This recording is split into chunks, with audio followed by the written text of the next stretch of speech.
Everyone, right then, so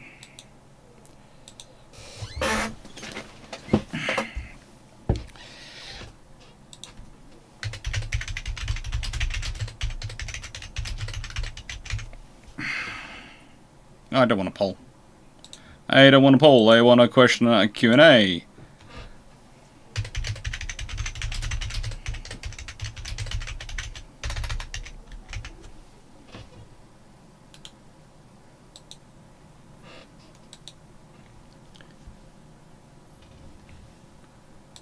Go live.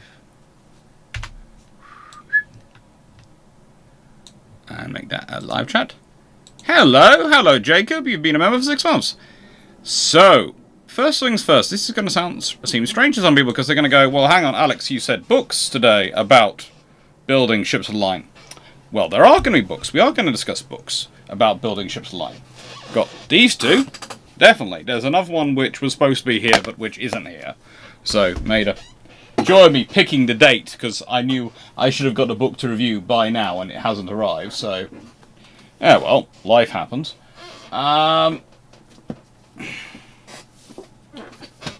We have, of course, these two books.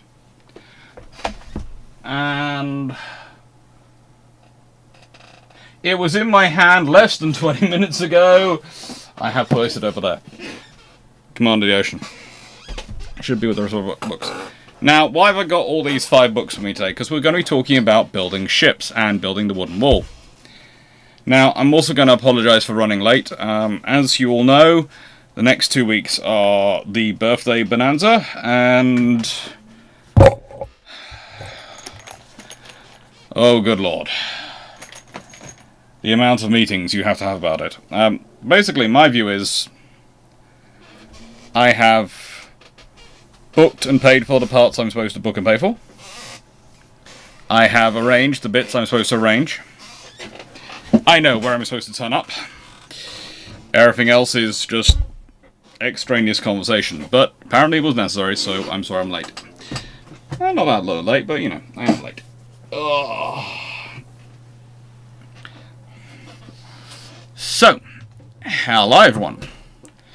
Hello Runon, hello Tana Velika, hello Peter Dawson, hello John Shea, hello Steve Clarke, hello Michael Cooch, hello Malaga, hello Calvin Gersberg, hello Team Locker, hello BlackburnMaximus, hello Steve Richards, hello Stafford, hello Bob Fry, hello Jacob, hello Calvin Gersberg, and I think I said, I'm not sure if I did say hello Jacob and Team Locker, but you know, hello. Hello DG40, hello Bob Fry, hello everyone! How are we doing? How goes the world? I'm hoping this is all working, so if it is working, can you put Bravo Zulu in the chat, because then I'm told that XSplit is not playing up even more than I thought it was playing up. You might notice there is a presentation going through behind me, and that I added up because I did this earlier in the year. There will be a link posted down below very shortly after I've had some Iron Brew to it. And it was my discussions of building wooden wall and building the wooden ships. And honestly, I thought it was quite a good place to have. Starting point. Oh, questions. World spinning. Yeah, that's good. Glad your ribs are feeling better, Stafford. Please don't break them again. Also, I showed this to people earlier, but my aunt dropped off this. Marmite oven-baked cashews. Honestly, they're not bad, but I don't think I'd buy them. Mainly because there's something weird about having a cashew which tastes almost a taste of Marmite.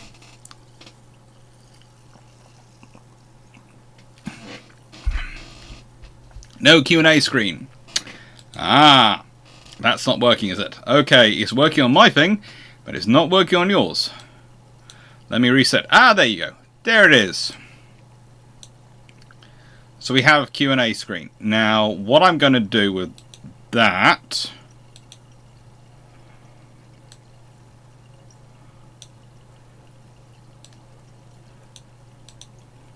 is do that. That's okay, and if we can all see, then that should be okay. Hang on, I want a bit smaller.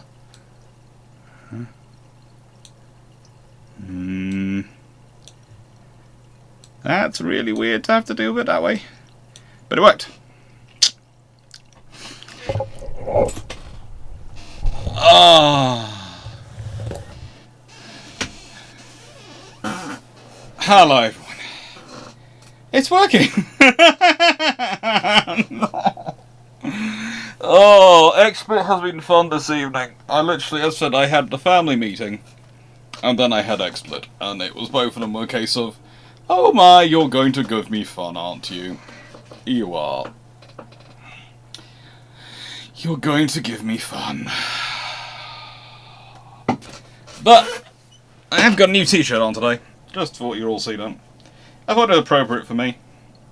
Considering all my family has done in the past, it seemed appropriate. Hello Bug Guy 829 and hello Paul from Chicago.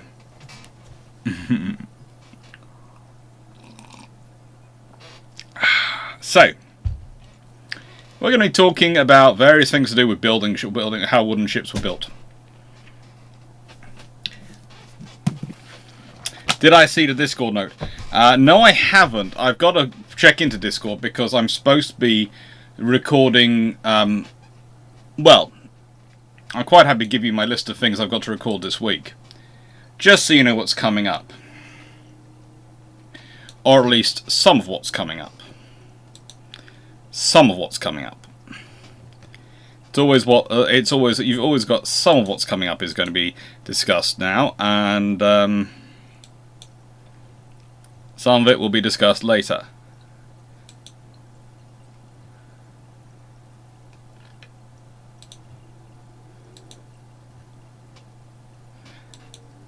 Now, for Friday, we've got CVA 58, aka USS United States. For the following Monday, the 4th, we've got the Erzat York class.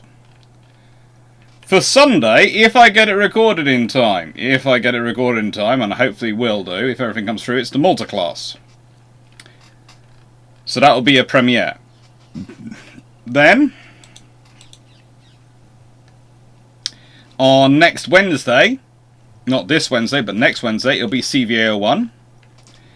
Then on next Friday, it will be the Joffre class. Then it'll be the Scharnhorst 1906 on the 9th of September, which is also potentially a certain special day. And King George V's, the 1911 varieties, will be coming on the 10th of September. USS North Dakota will be on the 11th of September. HMS Nelson of 1876 will be on the 13th of September. Bittern class will be on the 15th of September. Egret class on the 16th of September. And Black Swan class on the 17th of September. Literally because, in the nicest way, I am putting up some videos, literally so I can point them to people and go, if you need to learn more about sloops, there you go, there's 3 of them. So I have to, the addition to that entire series, those 3 episodes are entirely self-serving selections, okay? I've picked them, but honestly, I could have picked any class of sloops to pick for it. And that's what's coming up. Now, there's also tonight, I'm going to, after this live today, the patron suggestions vote should go live, because I'm giving people saying if you've got any more suggestions you want to add in, you've got while this live is going on. But once this live is over, I will go for a flick through. I will see if there's been anything been added. If it's been added to the patron, I will then add it in. If not, then it's ready to go live.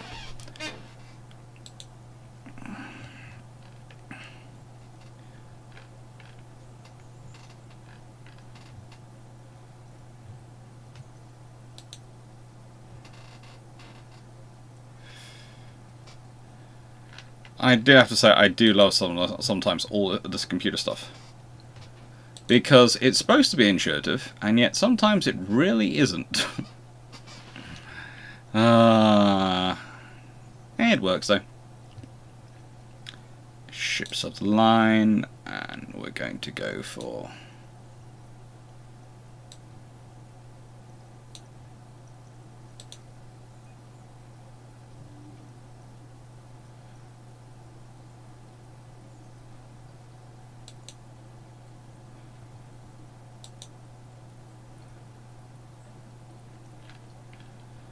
Yes.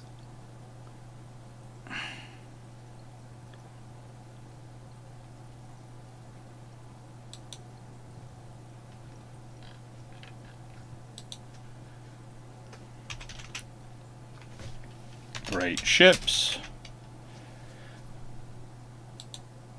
Yeah, that's the one. That's the video I'm looking for. God, it wasn't that long. It was that. That doesn't feel that long ago, but it was an awful long time ago, wasn't it?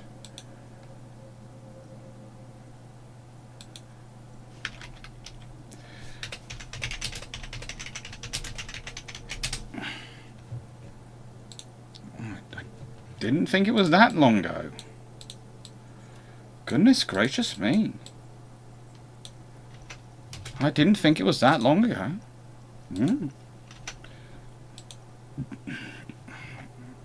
It's always strange when you look back and go, well, this went live then?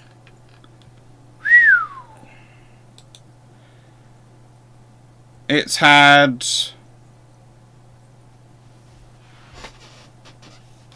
been live for 216 days.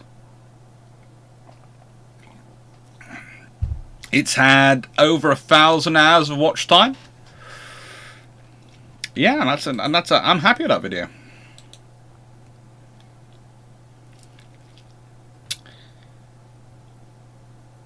Right. So what was I? Oh yes. We've got a lot of interesting things here. And this, by the way, is of course the Surrey Oaks pub, which is a really nice pub in Surrey. If you're ever travelling around, really nice one to go to. Highly recommend it. It's an important pub because it's used to be at the centre of where they brought together all the oak trees and all the trees they were cutting down in Surrey to go for the ships. So it was literally... It was where they always gathered the woodstocks there, and enterprising person decided to build a pub there. Very sensible.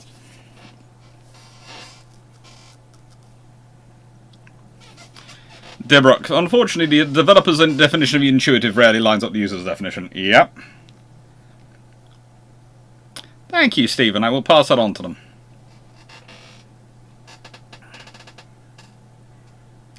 We need the original flowers. Yes, I might be saving those for the Christmas episodes. Howler Ains Morrison, howler Joss Monk.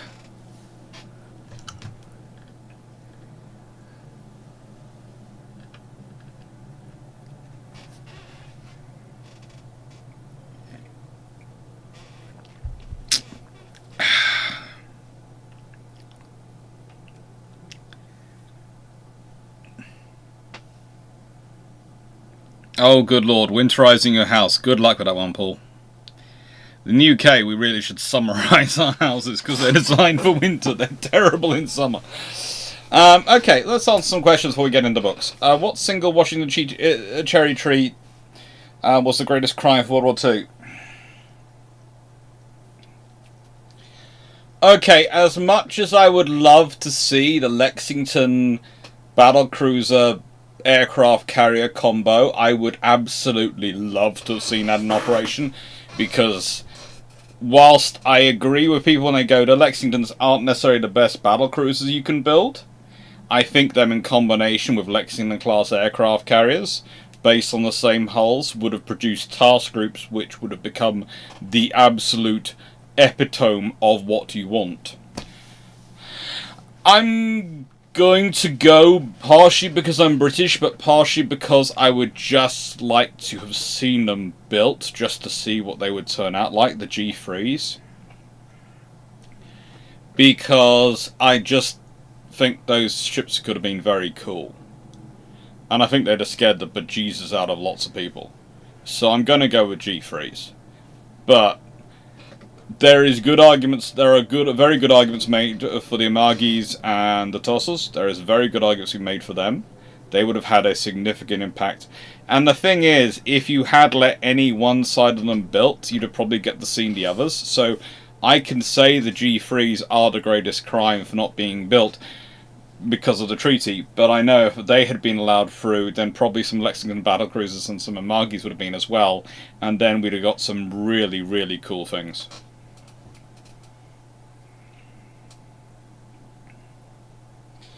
BlackburnMaximus, HMC has hired us 80th anniversary. Is this for August 30th? Will you do anything for it? A key ship or a short? Honestly, I had planned a short, but it's depending if I get time to record it this week, because in my last week turned into such a weird thing with recordings. I have written all but 2 of the presentations I need to record this week for next 2 weeks, but I have only recorded 4 out of the 16 presentations I need to record. 17 presentations I needed to record. And so, yeah, that's a problem. So hopefully, yes.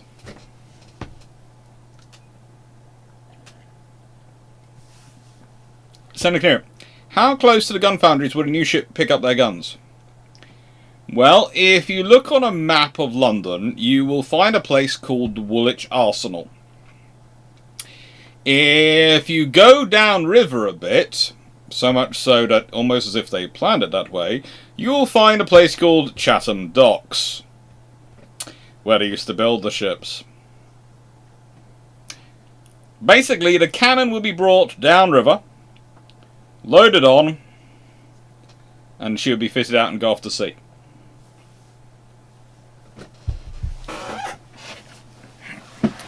This is Bruships 122 Patron Special. So it's not really a Patreon episode, but it is a Patreon episode because someone asked me to look through the basically for Patreon to look for talk about how they built the wooden fighting ships, and I thought, well, I've already done a video on this, but I'm happy to elaborate on it more and bring in the books because I didn't bring in the books that much, and that's what we're going to start off with. This one. Now, this is not, of course, a building book, but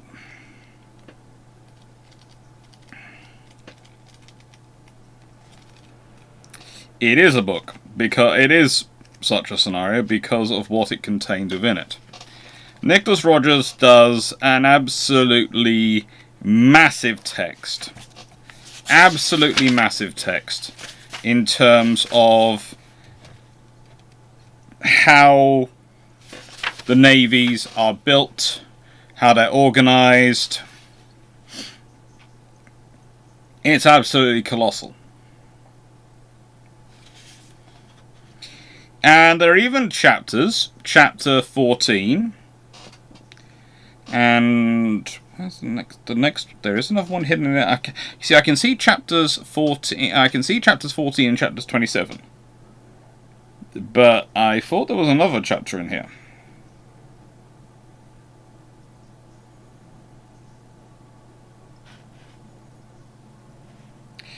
But anyway, most of these chapters are divided up into administration, operations, social history, but there are 2 chapters in here which are ships. Now, the administration chapters also include the dockyards, which is always fun. But if we go to 216,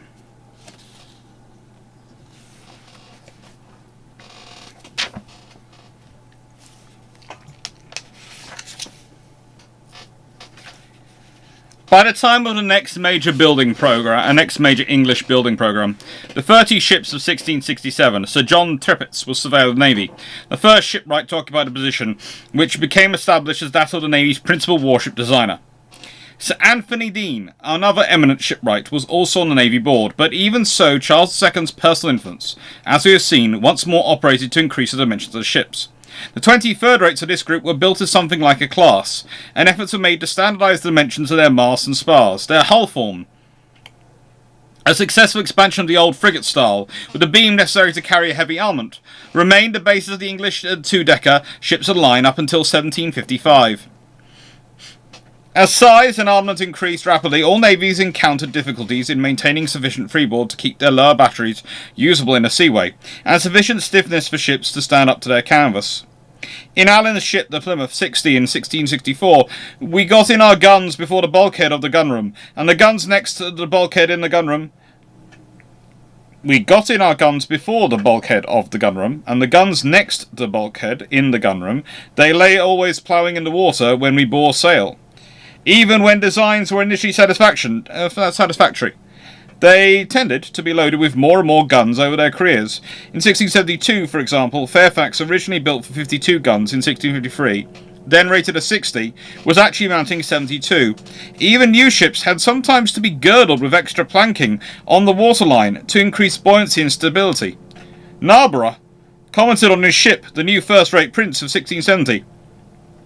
Porter midships are 3 foot 5 inch free from the water. I do believe the ship will bear a good sail, for she stands at her bearing. Girdling the ship would make her one of the finest ships in the whole universe, for it would make her much more floatier, and carry her guns higher, and she would bear the better sail, and be a better and securer ship to receive shot, and I believe it will not prejudice her sailing. The new Royal Charles of 1673, built to replace the flagship lost in 1667, proves a mere table, as Prince Rupert complained. Ship's water, with the least breadth of wind, and in great scales, her topsails may overset her. Richard Haddock, his flag captain, agreed. Her only fault is she is tender-sided. In all respects, otherwise the best ship in the world. Oh, yes, it's kind of like saying they are the best run in the world. The only trouble is they always go backwards.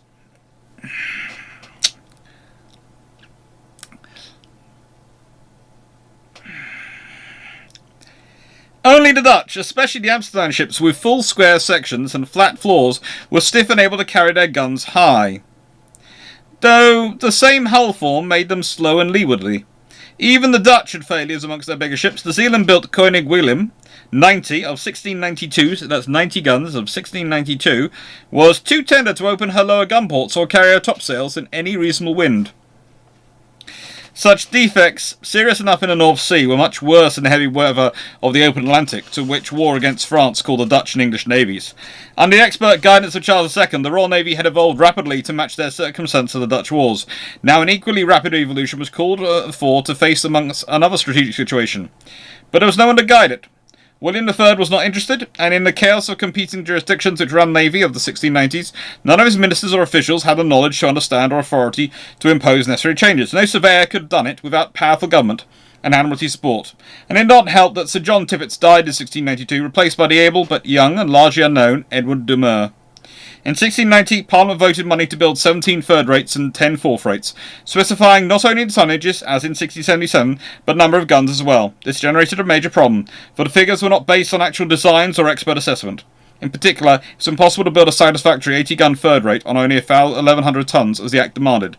But in the atmosphere of suspicion which pervaded English politics, admirals and naval administrators alike understood how dangerous it was to thwart the will of Parliament. The result was a bad class of ships, cramped, weak, unstable and overgunned, which in effect abandoned developments of Charles II's reign and reverted to 1650s, just when strategic situation required movement in the opposite direction. Their structural weakness was to an extent remedied by connecting the quarterdeck and forecastle to make a complete upper deck, thus deepening the hull and converting them into quasi-three-deckers, but in all other respects they remained an unhappy class. Then from 1695 to 1745, Parliament voted no more money for shipbuilding, and the Navy's needs were increasingly met by great rebuilds of existing ships, which were largely or entirely broken up and reconstructed, sometimes on the old bottom, sometimes merely incorporating some of the old timbers. Great rebuilds were not completely inflexible, and it was common for the dimensions of a new ship to exceed those of the old, but they constituted another break on change just when the strategic situation demanded rapid evolution. To all this should be added the psychological effect on ship designers of a regime which punished initiative and blocked development. It seems a matter very worthy inquiry, noted Pepys, how far the emulation among builders, both kings and private men, is now, 1694, kept alive in proportion to what it was during the reigns of our last two princes. His personal concernments for knowledges in that affair led them not only to giving a liberty, but even encouraging all men of that trade, beginners as well as old practices, and even assistants of foremen as well as master builders, nay, down to the very barge maker and boat maker, to bring their drafts to them, and themselves vouchsafe to administer occasional discoursing and debating the same and reasons pertaining thereto, not only to the greater universal encouragement of men, but improvement of their art and benefit of the state. There seems to be a just comment. The techniques of naval architecture continue to develop in England under later Stuarts, and both French and Dutch designers tried to adopt English practices for drafting designs on paper and making blocks and models for the guidance of shipwrights. But after 1688, innovation in ship design was stifled. It's a good book to start with. The Command of the Ocean by Nicholas Rodgers. Oh, good lord, yes. Thank you. Thank you for memberships, Jack Ray.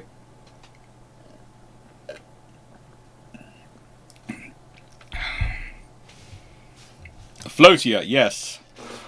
It's amazing, the linguistics. I love Vice Admiral Nelson.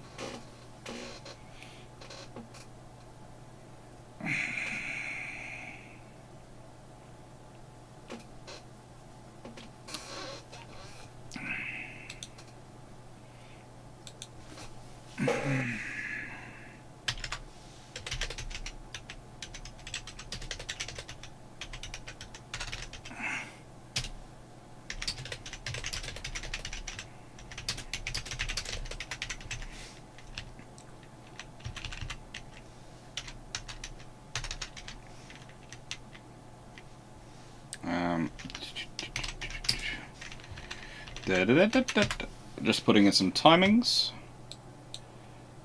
because it always helps to have some timings.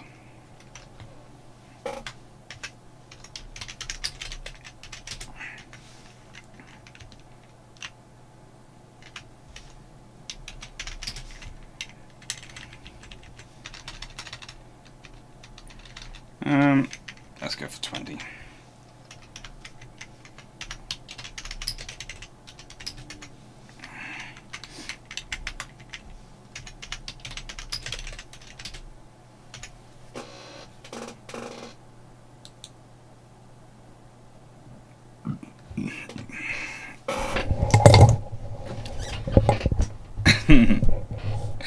Let's put it this way, Pepys is a good one to go for because he's the administrator in charge of these things. One of Pepys' major issues is he was able to quite often point out to people that their own political interfering had actually caused trouble. Pepys is not a really amazing individual in many ways, but he is an administrator. And there is a place everywhere for able administrators. You know, you can all think of it. They are usually not the people you think about in terms of your company, but think about the number of organizations, etc. And think about you've been part of, and think about the people who've taken over, who've run the administration. If they've been good at their job, it's been seamless. Everything's worked. Probably people often have gone, oh, I don't know what they do to earn their money. I never see any things on them. Because they do it well. But if you don't have them, you soon learn about it. You soon have problems.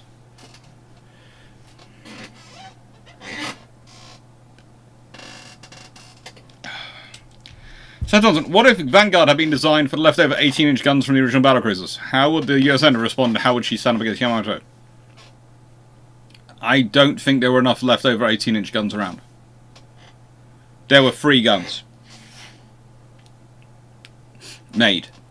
If there had been a full batch and they'd be full-sized 18-inch, my suspicion has always been 18-inch 45s. That has always been my suspicion. They were being designed to be 18-inch 45s. Because, again, the Royal Navy preferred 45 for their gun barrel length. Because they'd been 12-inch 45s, 13.5-inch 45s, 15-inch 42s because they're rushing to get them into service, but they wanted a 45. I think it would have been 18-inch 45s, no rather than 18-inch 40s. And I think it would have been interesting if Vanguard had 8 18-inch 40s, but it would also depend. That would probably change Vanguard's design quite dramatically. it would have changed it quite dramatically.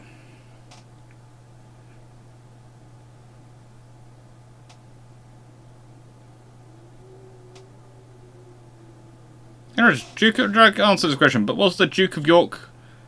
But was it the Duke of York that was going to be sold to the you know? I don't think any of them were going to be sold to the United States. I do think after there was all sorts of random inquiries made after Pearl Harbor, all sorts of random inquiries. You know, the Americans even looked at the Chilean battleship and looked at all sorts of options for trying to get their battle line sorted out. And sort out their battle line. And they did, you know, I think they did make inquiries in Britain, but were probably told quite quietly that no. Because if you consider how much Duke of York is used, Battle of Cape Town, Battle of North Cape and all the other things, especially as not long after Pearl Harbor, we lose Prince of Wales and Repulse. We've already lost Hood and Royal Oak in the war so far. We've got other capital ships which have been damaged. We can't afford to sell Duke of York. So, as I understood it, and the story I've understood was that there were, Steve Richards, that there were inquiries made by the Americans. But there were inquiries made and all sorts of ideas put around, but basically the British went, sorry, no. Or rather, sorry, but we can't afford to do this either.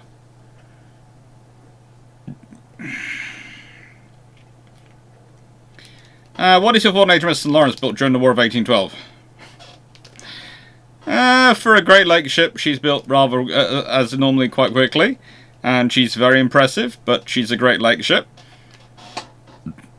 It could have been a little bit scarier, and it's probably good that there's no massive canals connecting them to the outside world at that point, because otherwise I think there could have been ships of the line from the regular Royal Navy turning up, and that would have changed the War of 1812 quite dramatically.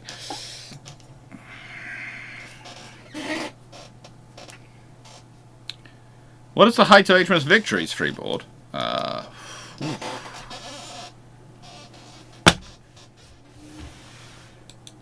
Oh, you've...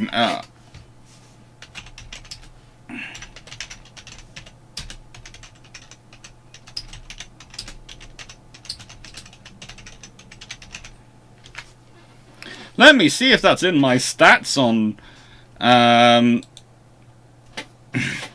HMS Victory. I've got a stats file. Because HMS Victory is actually one of the ships I'm looking at. It's either between her... As you know, I do a filming at Portsmouth every November for one of the Christmas videos. And I'm deciding between her and Mary Rose.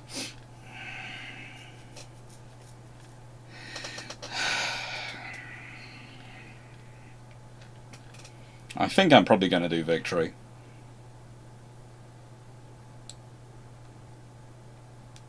Because I did Warrior.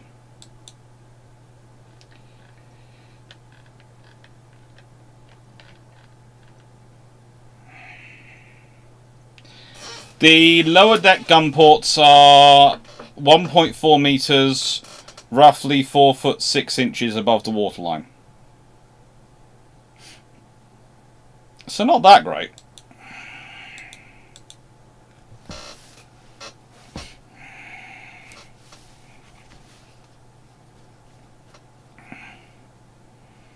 To what extent do many of the British mistakes of World War II caused by World War I come from the deaths of the most senior admirals pre-war?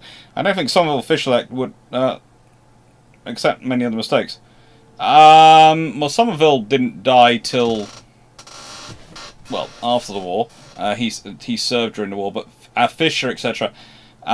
Henderson, Fisher, there's a Blackwood. There's a fair number of senior officers lost by the Royal Navy, and the thing was, those officers would have meant there was a greater pool of officers for the Royal Navy to call upon, so less likely to call upon like officers like Lord Cork and Orrery.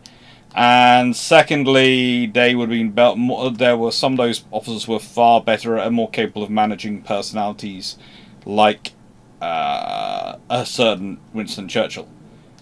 Let's be honest, Admiral Henderson could have managed Churchill quite happily. And honestly, that is the one reason why I have a suspicion that Henderson actually wouldn't have got his Far East deployment. I think if Henderson had still been alive and fine, I wonder if Cunningham succeeds Pound or if Henderson does.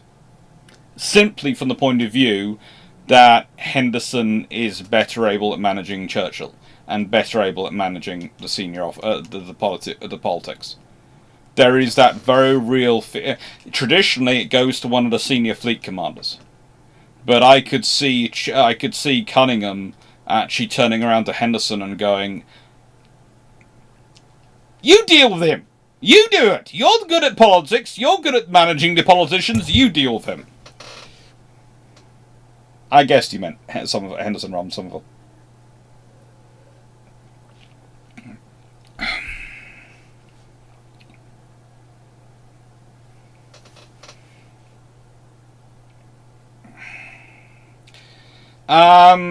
Paul, the 18-inch wasn't 40. It wasn't designed to be 40, and there's a reason. I know I keep repeating this on various other videos as well, but it's one of the discussions I found about HMS Furious. The guns weren't designed for Furious, and they had to be, because Fisher insisted on putting them, the guns had to be modified for Furious. And one of the things they had to be do was being shortened. So it's either going to be a 42, or it's going to be a 45. Because I don't think you bother shortening a 41. Admittedly, a 41 is an extra 18 inches, so if you think about it, it's a foot and a half. But if you think about it, if you're talking about gun and managing the weight moving around, if it's a 45, that's an extra 7.5 feet of gun tube, of gun barrel. 42 is an extra 3 feet of gun barrel. So there are reasons to cut it down to fit aboard Furious and make it work aboard Furious. Because you're talking about when you're talking about an 18-inch gun, it's quite a long way, quite a hefty amount of steel and stuff you're moving around. So that's where it comes in. Although you are right, it was more accurate and robust than it had any right to be.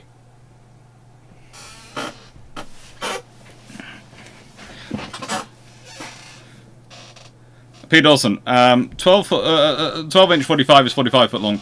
18-inch 40 is 60 foot long. Yes. They're not the same guns. They are the same, made the same way.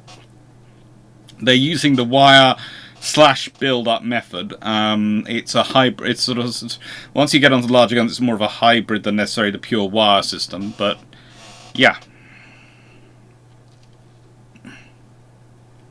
Victory's freeboard was about I just found it.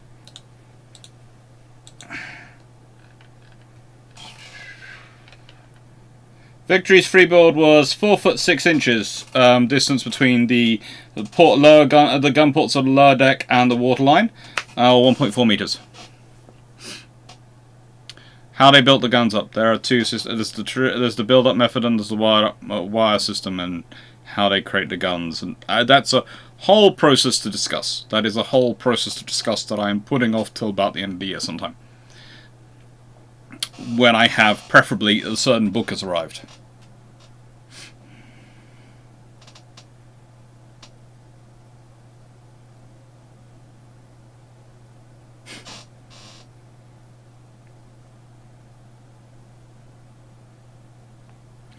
Cramp, weak, unstable on the gun. Why did they build them? Because the Parliament mandated it.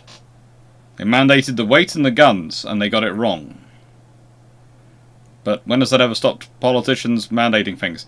The traditional thing is, yeah. They are, how do I put this politely? The politicians are oversubscribing the details.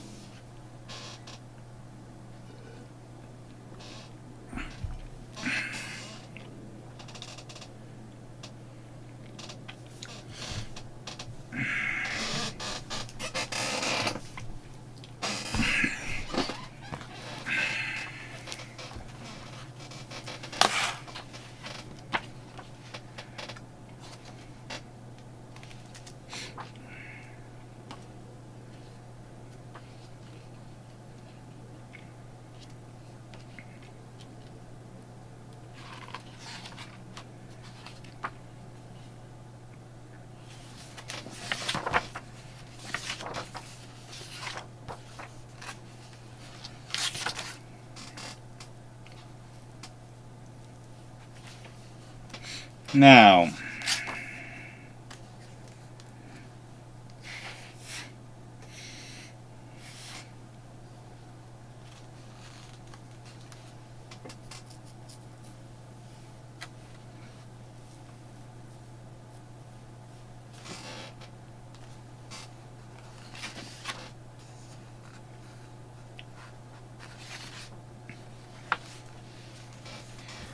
that's an interesting question.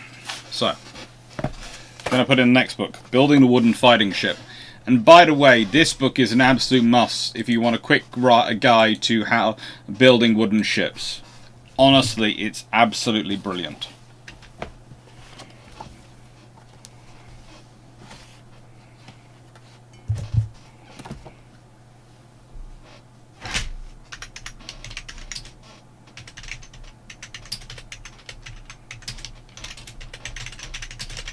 So much so, I actually use it at university to teach students, engineering students, who are nothing to do with the sea, how to think about building with wood.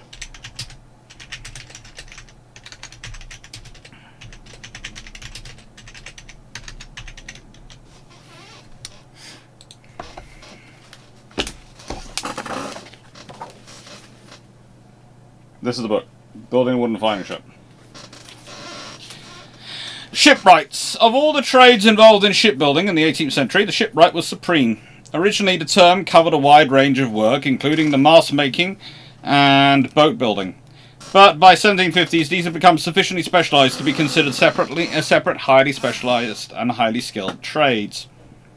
The shipwright proper was responsible for work on the hull, and his skills could only be acquired by a long apprenticeship. 7 years being the time laid down by the Company of Shipwrights. An apprentice, known as a quarter boy, was indentured to the master shipwright in the yard and was put to work with an older, more experienced man, thus at the same time giving him a hand with the heavier jobs. He was prevented from leaving the yard until his time was served and he proved himself competent. He then had the right to call himself a shipwright, capable of commanding a daily wage. Only then could he freely offer his skills elsewhere. Woolwich had one notable shipwright's apprentice between 1771 and 1778, when Samuel Bentham, brother of the philosopher Jeremy Bentham, was indentured to the master shipwright there. Bentham went on to become an important naval architect. As advisor to the Russian Navy, he developed a type of explosive shell, but as a naval architect, he's possibly best known for the Arrow class of sloop used by the British Navy in the French and Napoleonic Wars. By the 18th century, the design aspects of shipbuilding had been taken over by naval architects. This situation was engendered as much by the size and complexity of the ships as by advances in design techniques, which had remained fairly static since the 16th century. However, by this time it had been recognised that the design of any ship of notable performance was a master applying scientific principles, the base of naval architecture, as a scientific skill, calling for mathematical knowledge and a study of hull shapes and rigs, as well as an intimate understanding of the mechanics involved in building a stronger hull, had been established. However, English shipwrights of the 18th century flourished, working for the most part in well-ordered surroundings, particularly in the railway dockyards. They were regarded as a strategic body of men, of more importance to the nation than, say, the army, or even the crews that manned the ships they so ably built. As early as the reign of Henry VIII, it had become apparent that the wealth and power of the nation lay in its ability to dominate the sea, and that a standing navy was infinitely more crucial than a standing army.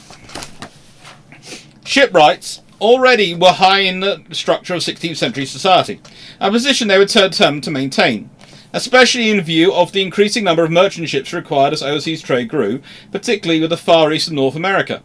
The Company of Shipwrights was instituted in the reign of James I, and was to become an exceedingly influential body with the right to view and approve drafts of ships to be built for the king.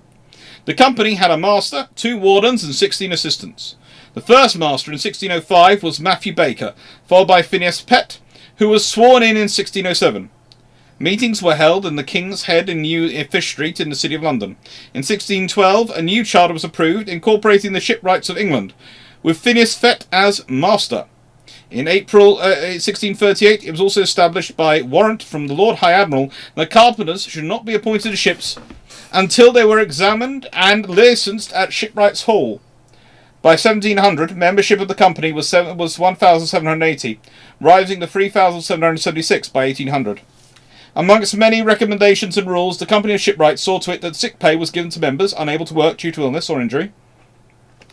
Sick pay was laid down as 2 shillings 1 pence per day for a maximum period of 6 weeks.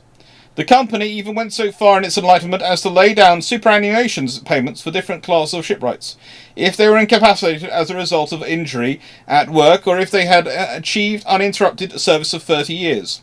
The sum varied from £20 to £24 per annum. With the pattern of employment that existed in the 18th century, a journeyman shipwright might work for a number of different yards in close proximity in a single year. One of the reasons for the concentration of yards on the Thames, for example, was that they were able to share the available labour, and no yard need employ more men than it actually needed.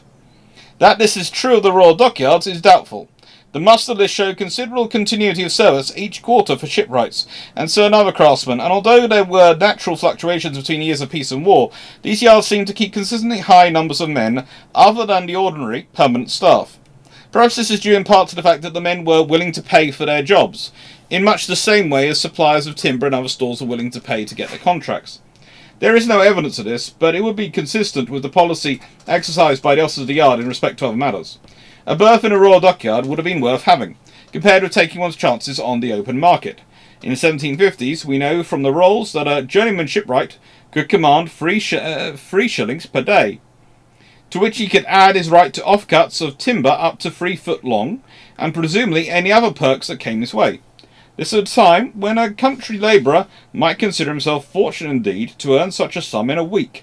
More likely he would have to be satisfied with a paltry 1 shilling for the same period. The highest position a shipwright could attain in the yard was that of master shipwright, whose function was to ensure that the building plans were faithfully executed and that work on the vessel proceeded smoothly. He was effectively in charge of the building and head of the day-to-day work. A master shipwright, if he was diligent and considered suitable, could be invited to become a member of the Navy Board, a position of some influence and importance, with a say in how warships should be designed. Many shipwrights were also expert woodcarvers up to the middle of the 18th century, when more elaborate decoration on ships was abandoned. At one time, there was a school for the woodcarvers at Portsmouth. Probably the best-known decorator of ships was the Frenchman Pierre Puget, who ran his own workshop in Toulon in the 17th century.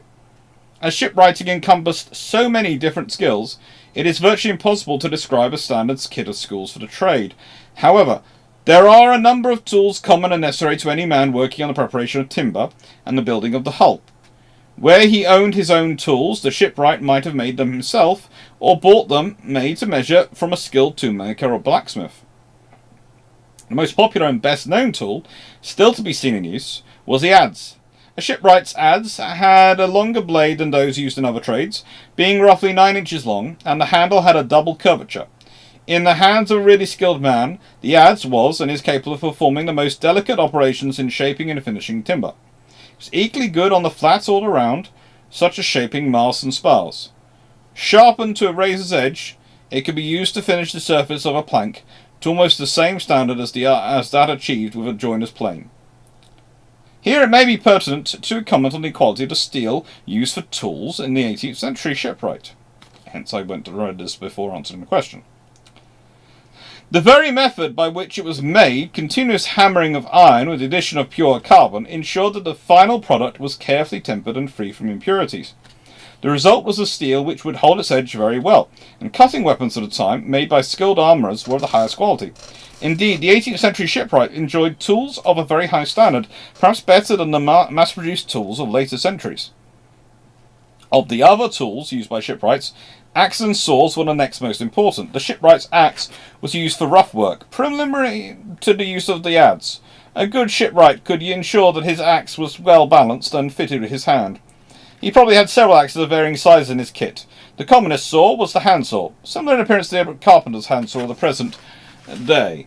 The shipwright would also have used pit saws from time to time, especially the narrow rib saw designed for curved work.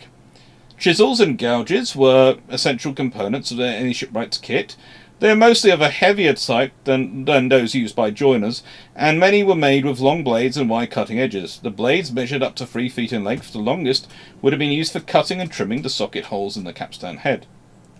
A ship's maul, which was a long-handled hammer, nearly 3 foot in length, must have featured in any set of tools. It had a head weighing anything from 1.5 pounds to 8 pounds, and was used for driving spikes, tree nails, and bolts. There was also a variety of smaller hammers, other commonly used tools including augers, wooden braces and bits, scrapers and caulking irons, and caulking mallets. For new vessels, caulkers were engaged separately from shipwrights, but every shipwright was capable of performing the all-important function of rendering the seams between the planking watertight. A shipwright might also have a spoke shave, a draw knife, and an all-iron splitting out chisel. And please note, there is also an entire section on the caulkers and all they get up to in here. This is a really, really good book. If you want something which is a not very thick guide, one-stop guide to building a wooden ship, I cannot recommend this any higher.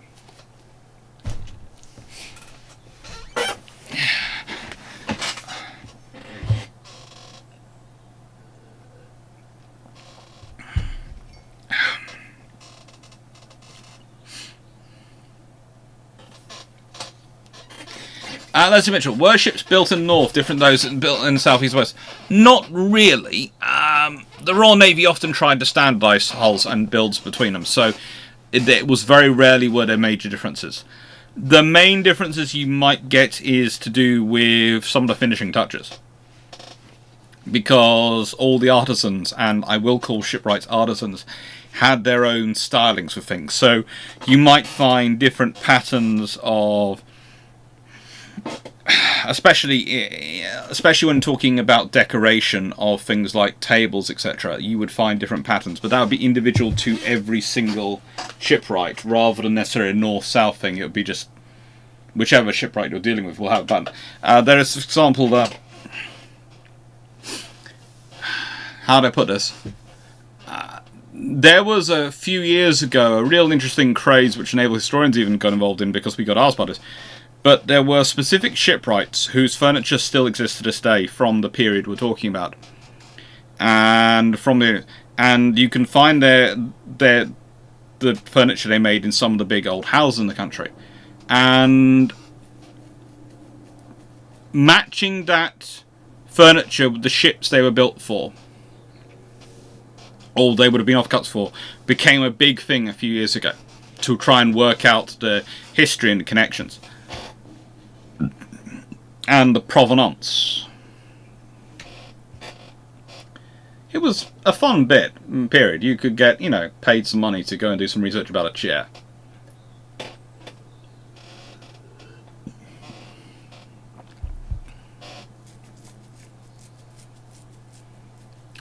No, it seems to be literally a batch of 3 barrels is built, which is really weird, because that's basically a test batch. Usually, as I said, my suspicion when I was asked this is one of the reasons, again, why it's a 6-gun ship. Because you build 9 to 12 barrels for a 6-gun ship. And first batch of 3 would be a test batch. That would be going through production. And then you do a proper batch. So probably you would do a batch of 3. Order 5. The best of your next batch will be 5, and then the best of your experimentals that's in the best condition of experimentals, plus the other 5 new ones would go actually onto the 6-gun ship, and then you'd order 4 more, and then with the 2 remaining experimentals that becomes your second set, and so you can rotate out the guns when you need to replace barrels. And that, by replacing barrels, I mean replacing the barrel lining.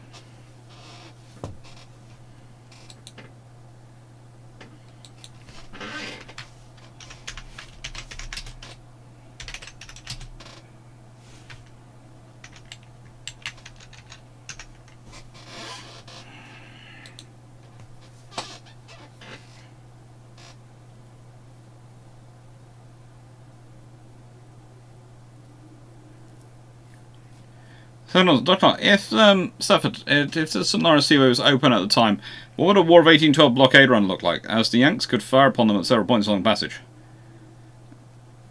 Well, I'm not so sure if it would a blockade runner, but I wouldn't be surprised if you saw an amphibious involvement of a larger Royal Navy force and movement of personnel up and down it, because the St. Lawrence Seaway would be just too advantageous. And if you want an example, you can consider what the Royal Navy would later get up to in the in the Opium Wars, when they used such seaways and they did take large ships down them along with troops, and basically used the combination of the sheer firepower you get from bringing a couple of third rates along to overwhelm position along with the troops to deal with any how to put it, hazards people could put in place. Because you might go, well, we can block here with artillery. Oh, frigate! That thing's got how many guns? We've only got a battery of 4 guns. We've raced in a position with 4 horse guns, and that thing's got... Hello, have you met my friend, 24-pounder? It's just not a nice scenario.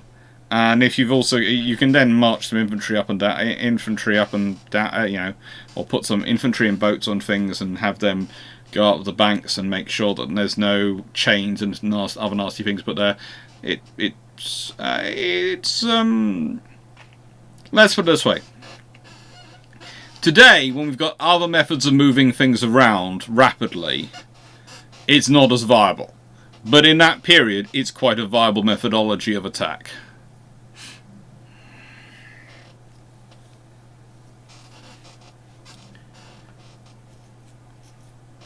Ron, did the British Army General suffer the same pre-early war attrition as Royal Navy Admirals did?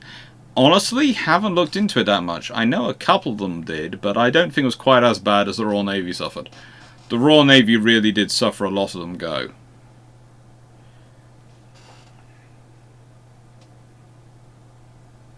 Did the BNA colonies have good trees to build ships during the War of 1812? If the lumber had been seasoned properly.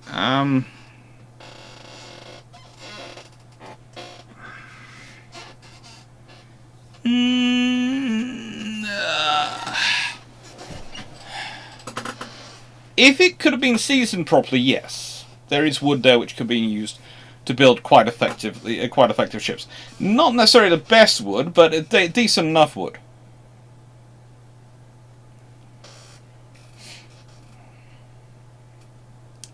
Yeah, well, Alex, had the treaty collapsed earlier, First London Treaty, would we have seen a return to the 9.2-inch cruisers, guns on cruisers? Yes, you'd have seen 9.2-inch guns.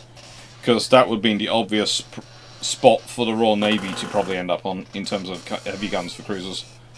I doubt the Royal Navy would have gone for a 12-inch cruiser, i.e. building a 12-inch 20,000-ton ship. I doubt they'd have done that when they're trying to build up their aircraft carriers and their capital ships. They'd have because again, the Royal Navy's problem is that quite a lot of their capital ships, and this is another thing which affects their construction priorities in the 1930s. And why they are pushing harder than others is because the age of their ships. And the fact that those ships have all fought the whole way through World War I for a large number of them. You know, if you look at it, the R-class and Queen Elizabeth class, they're all not just World War I veterans, they are solid World War I veterans. They weren't just about in it, they were in it the whole way through. Same with Renown and Repulse.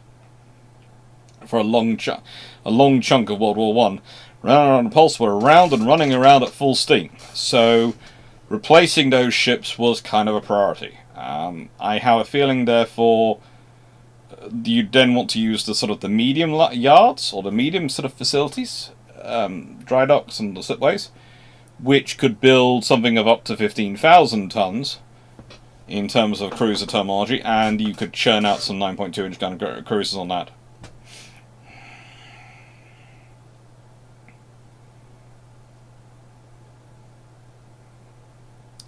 Ronan, was the USS Chesapeake built different as one of the books I've read on has a class suggests? Some misfortune seems to be attributed to a construction name. She was not as well constructed, as heavily timbered, or as well, when I say heavily timbered, as heavily reinforced and constructed as the rest of her class. No, there were issues. Steve Clarke, question 2. Alex, I have recently seen some interesting building construction in Viking Hall. Very similar to Viking shipbuilding. So was there much crossover period? Yes, it's basically the same things. In fact, if you want a good example, okay, go inside the Great Hall, the Great Building Hall at Chatham Dockyard. Look up, and you'll go, oh my, I'm in the upturned ribs of a hull. You are.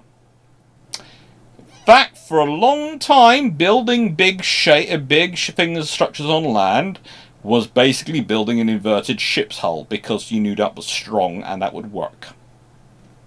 And vice versa. See, Clarke, question 3. How many sizes similar tools did the author you quote have? So, number of access. Is there a museum where people can see them? You can go see them in Chatham Dockyards. They do have a lot of them. But one of the things I do like about this book is it has this. And I'm not sure if you can see it, but it's a diagram of all the various tools. And lots of them. And again, when I was one year when I was doing the teaching of the students at Kingston, I managed to get all the technicians to assist me in managing to line out all the tools. So we had the caulkers, as many caulkers tools as we could get, or things approximately caulkers tools, smithing tools like these, and shipwright tools. And basically said, yeah, that's what you used to have.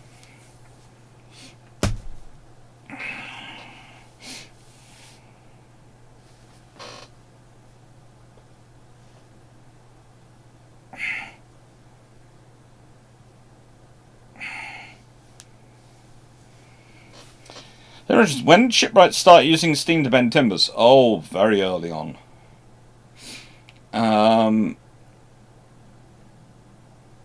That is very early on.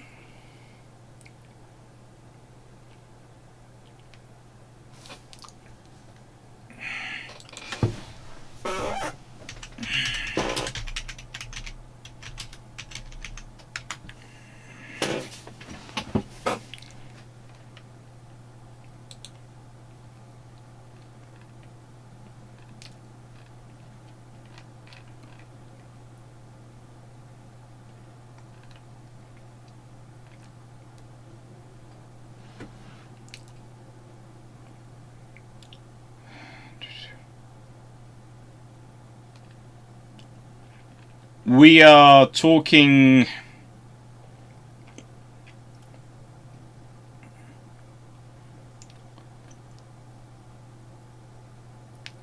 Ooh.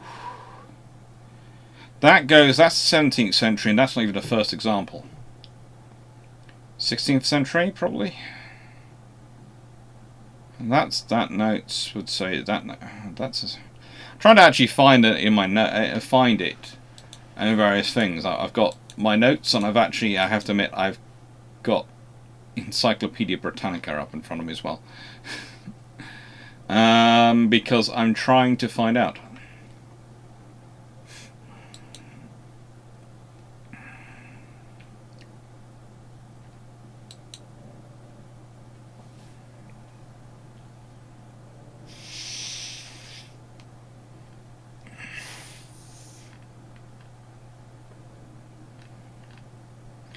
Steam bending in terms of furniture is able to be traced back as far as the late 17th century. Steam bending in terms of ship construction, we are estimating probably about a century or so before then, if not earlier. But that's estimations. So basically, we know things like the Windsor chair we can date from around the beginning to mid. So probably the first 3 decades or so of the 18th century. So that's 1700s, 1730s roughly. We think it starts off with another furniture. We're fairly certain we can show examples of it in the late 17th century. So that's late 1600s. Shipbuilding, we are fairly certain starts earlier. But the trouble is, honestly, it could have been a process for a lot longer. Because to an extent, we're limited to when it was written down. And there's also a scenario that sometimes these things just don't survive, because a lot of the stuff is made of wood. A lot of the equipment is made of wood, especially in early periods. And that doesn't survive. Hang on, why is YouTube looking away at me?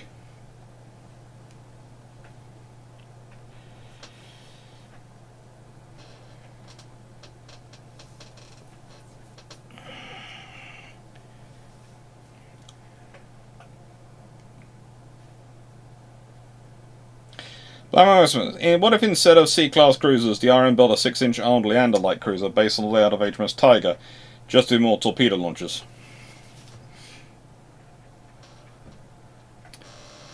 If the Royal Navy had built their 6-inch cruisers like that, they'd have been jumping an evolution. So instead of Cs, you'd be talking something equivalent to, well, yes, to the Leanders, but all the E-class, something sort of hybrid on that level. So honestly, it'd probably be more powerful than Leander. Let's remember, Tiger has that, so it does have it would be roughly equivalent to a Leander. But if you're therefore skipping C's, D's, and E's, you're on Leanders to get to Leanders, basically. If that's the case, then you have got a huge number of those cruisers built prior to, during World War One. They're going to be very interesting in World War One in terms of the capability. That's probably going to change and move up various decisions in terms of the sizing of things. So Hawkins will no doubt have turrets, because if you're building the equivalent C-class equivalent and then the D-class and the E's are all going to have turrets, you're not going to build your heavy cruiser, your large light cruisers with 7.5 inches with open mounts if everything else has got turrets. So they're going to be turreted ghost ships, which means they're going to be bigger, which is going to place the escort level bigger, because whatever that level's going to be. So let's say they could end up with the 9.2-inch guns, especially if they're going for turrets anyway. And they've already got a working turret for that, so they could go with that rather than the 7.5-inch.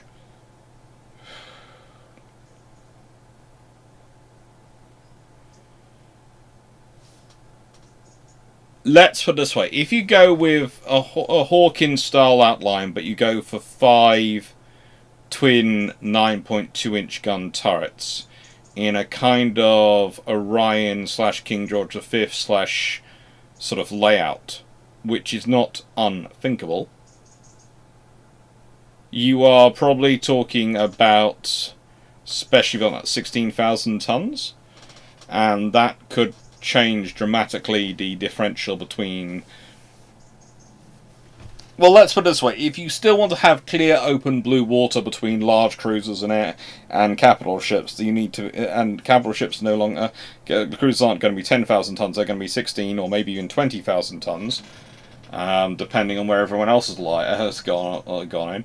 You could well be talking about raising up capital ships to 40,000 tons and all sorts of fun things going on there for any treaties that come through.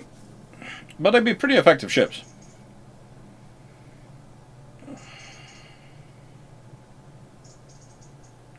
Jacob, didn't the Vikings Frisian, the shipbuilders, already use steam building, or was it open fire to bend planks? That's the debate, because if you stick a pot of water on the open fire, is it steam bending?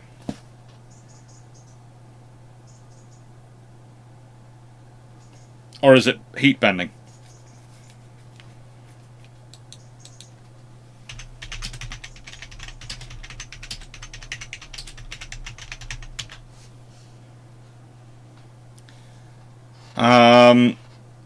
It is argued that the Vikings use steam bending.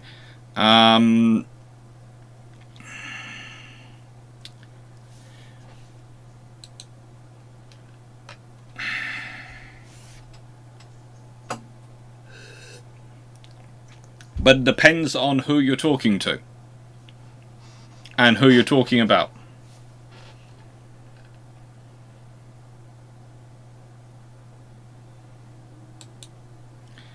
But, as said, the Vikings could use other methods of heat bending the wood. They could be steaming it. They could be just heating it. I would say, myself, I think it was probably a rudimentary steam system. But the trouble is, when you start talking about that, people often think of the modern steam ovens, which are these lovely metal boxes which allowed us to keep the steam in and have chimneys and all sorts of things. And I don't see that system as being something the Vikings would have built. I see it probably as being something more using necessarily a temporary tent-like structure, maybe, or even a specially built log hut or something like that, with fires set up to heat water and the wood stored in there and warmed up. I see it more like that than I do necessarily see it as our modern steam ovens. But I could be wrong. It's one of the reasons why I'm looking forward to the Scandinavia trip. I hope to learn more about this stuff. The debate is always about technicalities. It's history. The debate is always about the technicalities.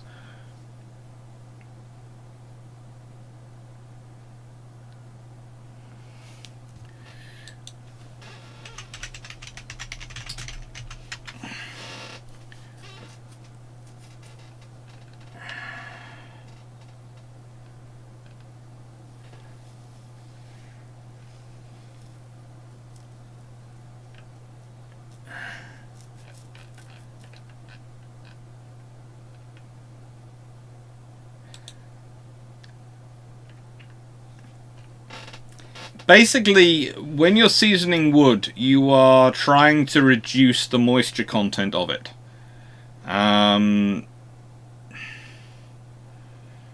So if you consider, what you would often do is stack it in a dry place in a wood store and let it air out. Huge air drying sort of timber, stacks of timber will be air dried and left for years. I think in the UK it was, again, there's a process here.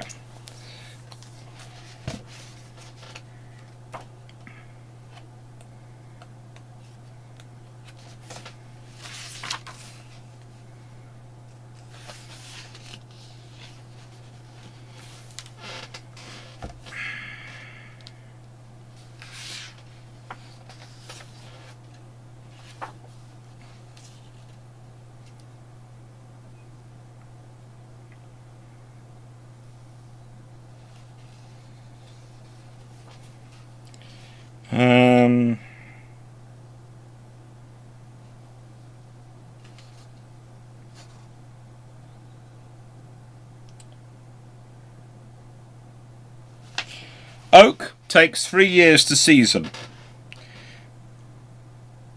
and this is usually to dry it out. So you have to, just to dry it out. So basically oak is 3 years of leaving it in a dry spot where it doesn't get rained on to dry out. And you must remember, dry stores, dry wooden stores, are an absolutely massive fire hazard.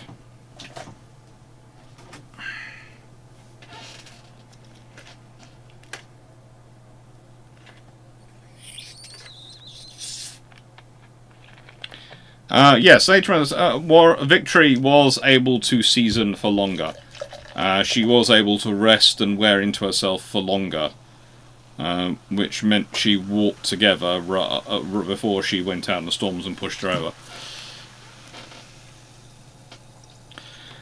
If you seasoned the wood correctly, it should reduce its likelihood to warp and twist. If you supported the structure properly, that should also help. And if you've got heavy enough timbers, and you've got good heavy enough timbers, it should also reduce it. But that's also one of the reasons why you keep caulking it. Things happen.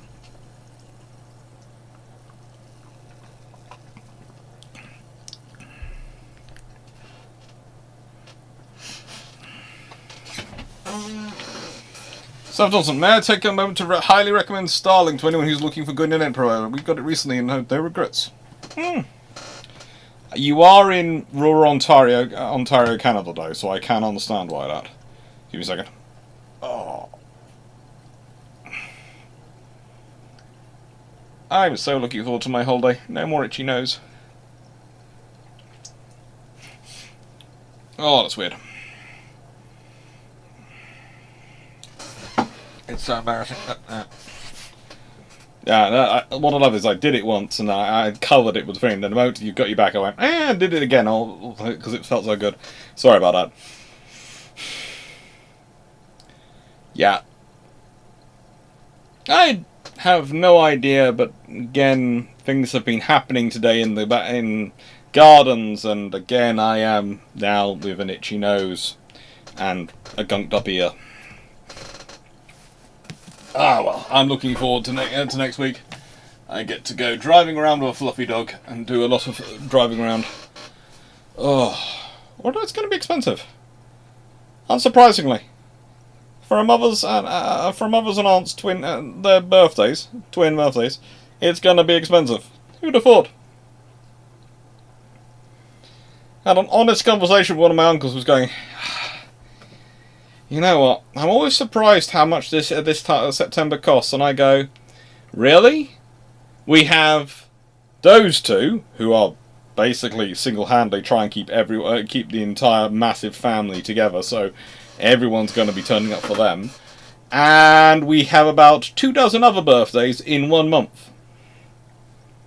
And everyone's getting together for a massive family get-together and party.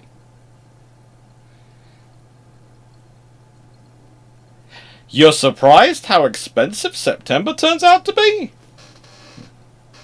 I'm not.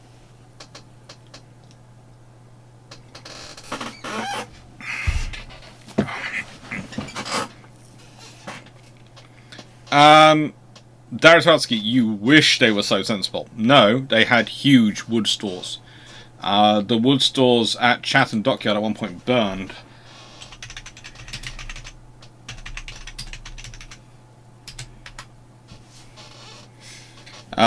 Chatham had great fires in 1800 and 1820. Pretty much, I think it was both times the Chatham Dockyard fire were to do with their wood stores.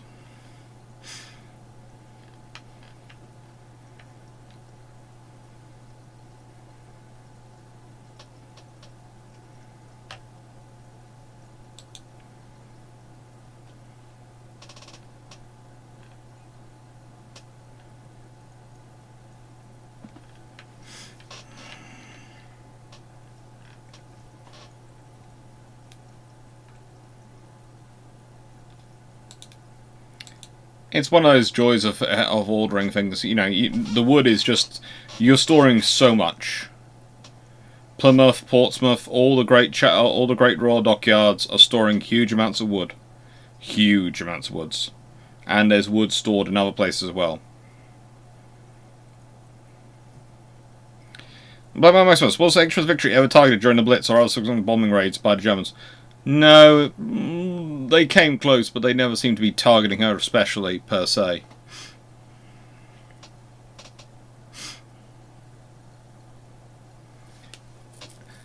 Enjoy, Bashon. Mahusiv. Yeah.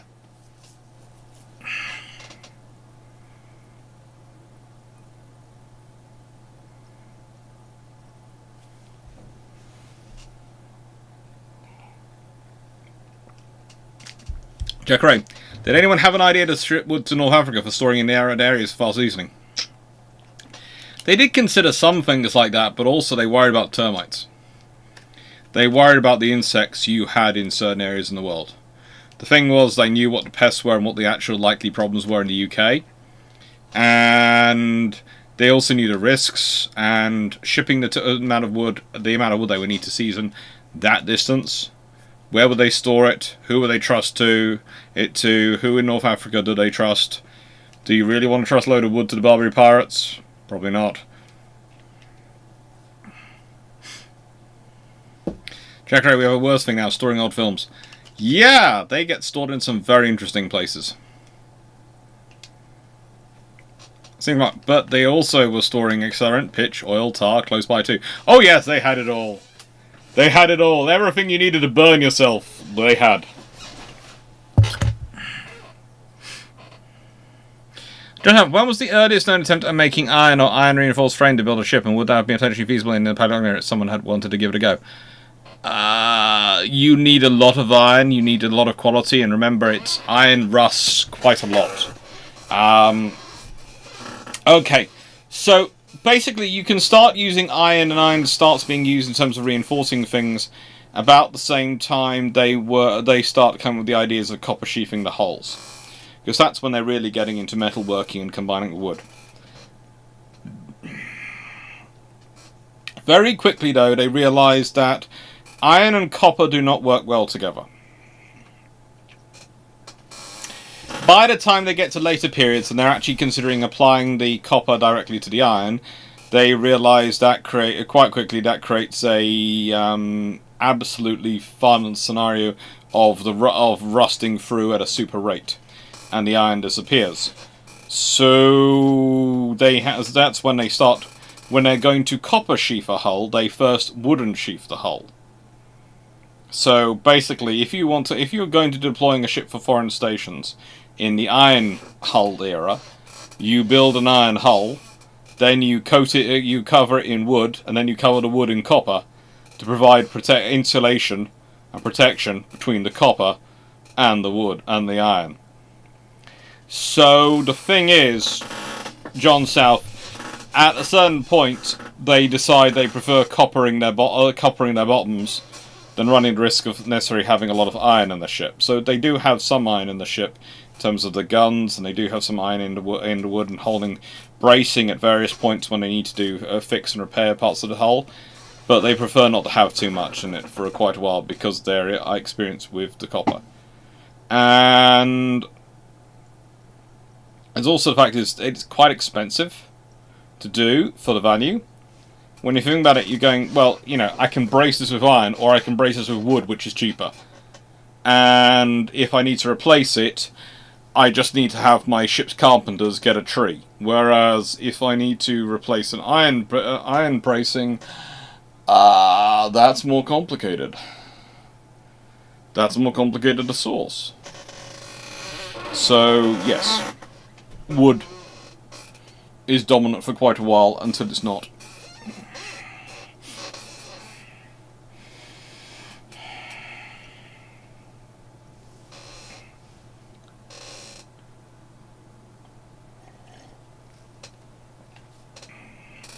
Alright. Da-da-da-da.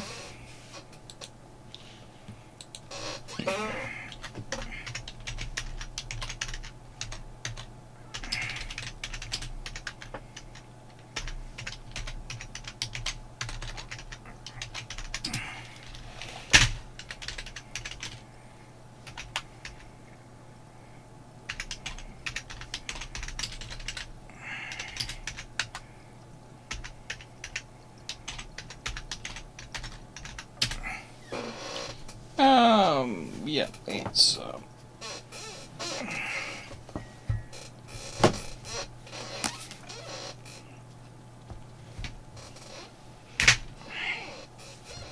hang on.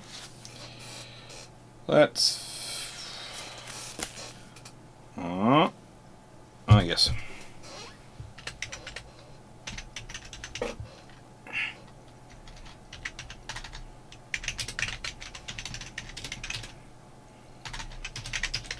The airship.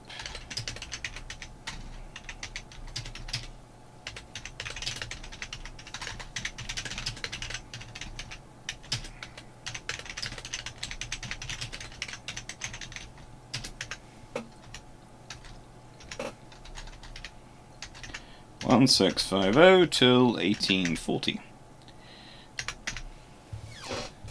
Safe.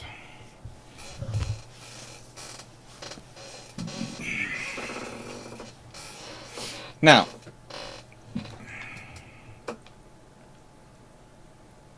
well, you know, seasoning is sometimes when I talk about it, seasoning, people go, 3 years, that's an awful long time. We go, well, they waited 200 years for the oak to be fully grown, so 3 years on the scheme of that is only 1.5%. They're not really that on 3 years on the scale of that procurement is not really that much of an issue. You're literally ordering the wood long before you know what ship you're going to build. Which actually causes fun if you think about it, because if you're setting up and scoping out forests in the 1650s for the size of ships you are going to be building, and you're basing it on the size of ships you build in the 1650s, that's a lot smaller than the size of ships you build in the 1800s. So you think about it, the forests which are being built, the fleet, they could have built humongous fleets in the 1600s. But that, you know, the wood you're well, 50. Let's be honest, it's the 1500s. It's the 1580s. A lot of the fleet, a lot of the ships which are being built or rebuilt in the 20 years before the Battle of Trafalgar. Think about this, okay? So, if you're being built between 1780 and 1800, all right, 200 years back from that is the is the Armada. It's 1580. It's 1580s. That's what you're talking about. It's the wood planted during the reign of Queen Elizabeth I and Henry VIII. That's the wood which is providing the ships which are fighting Napoleon under Nelson.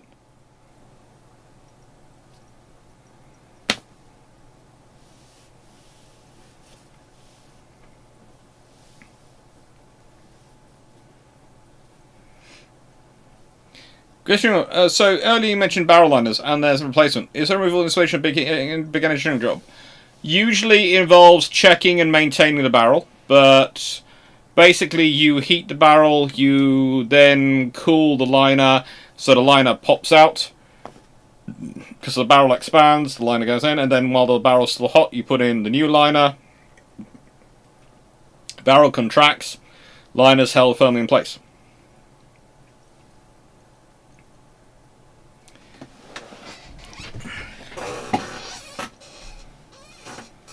There's plenty of examples of both sides in 1812 lakes going commando raid on enemy's construction supplies. It burns nicely. Oh, it does.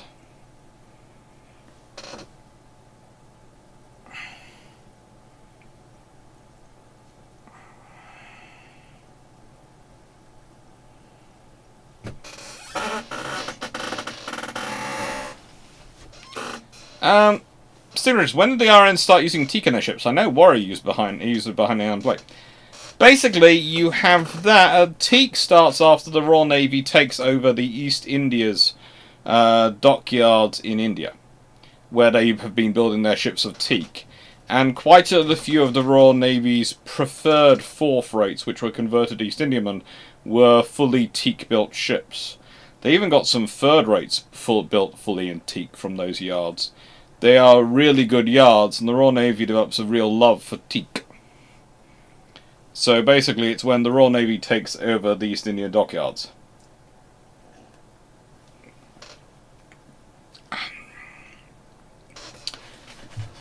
Stafford Thompson, how would UK and North American infrastructure benefited if they treated steel production the same as they did wood production of naval procurement?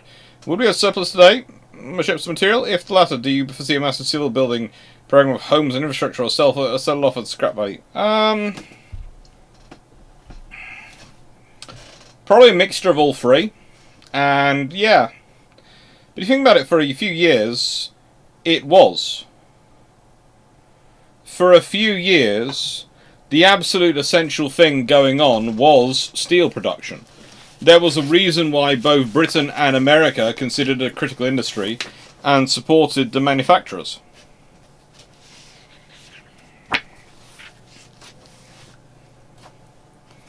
Now, I have this lovely book which was sent to me. I did, of course, properly deal with the issues of the mould. The mould is, you can see the residue of the mould, but the mould isn't there anymore. Let's see, mould.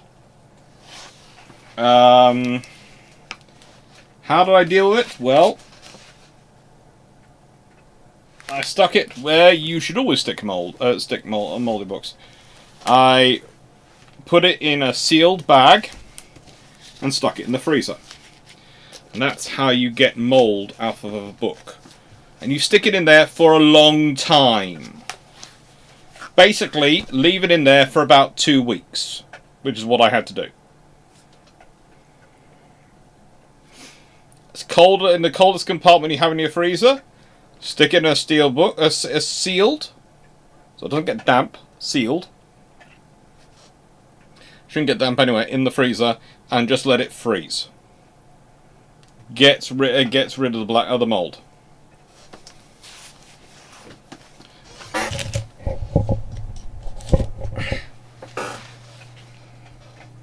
Now, guys, speaking of wood, I've heard a fun rumor. It's a true story. Yes, the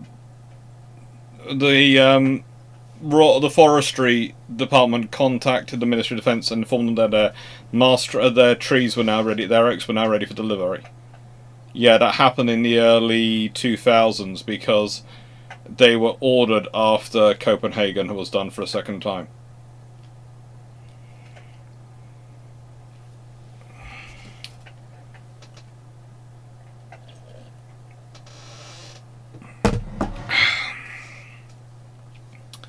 So,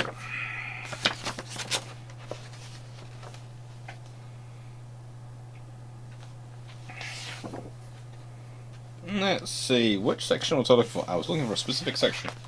Then I got distracted talking about how to preserve books. Very terrible of me. Sorry. Apologies.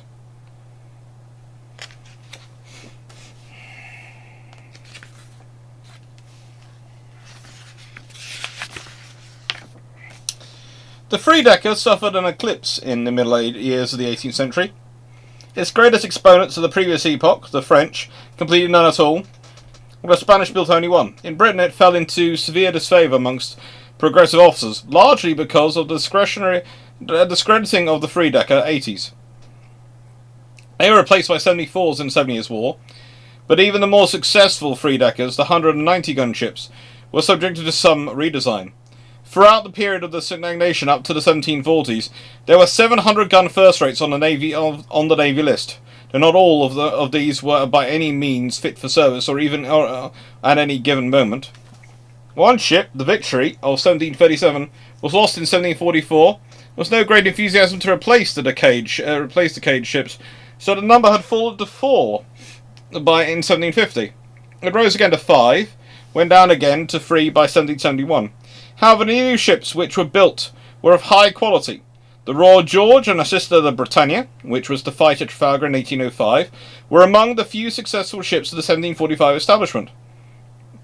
The Victory herself, designed in 1759 by Sir Thomas Slade, was one of the most successful and famous ships of all time, and had excellent sailing qualities for a three-decker.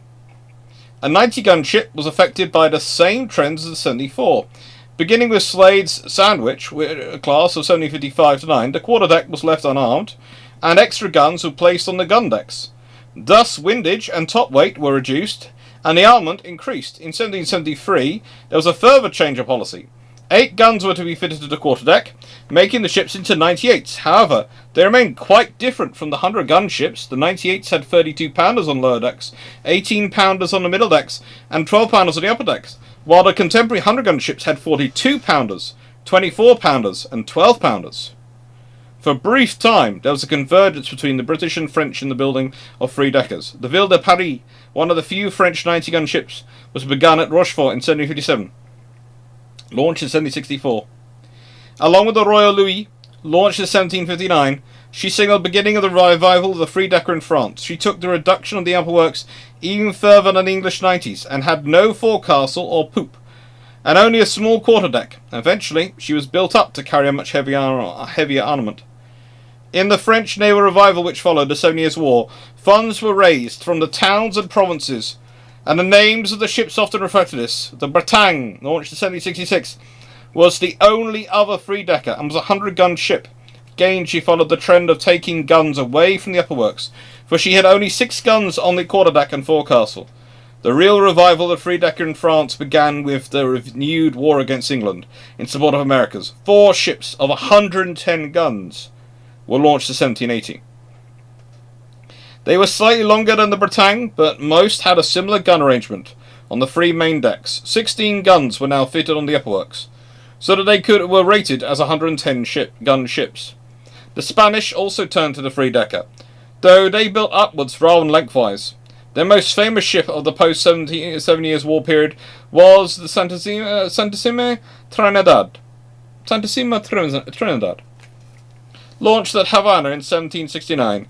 She was not particularly long, at 186 Spanish feet, but carried a total of 120 guns, including 26 on the upper works. In later years, she had been converted to a 4-decker for 140 guns, though she was always regarded as a clumsy ship and a poor sailor. The French policy of lengthening ships rather than heightening them was eventually to prove more successful.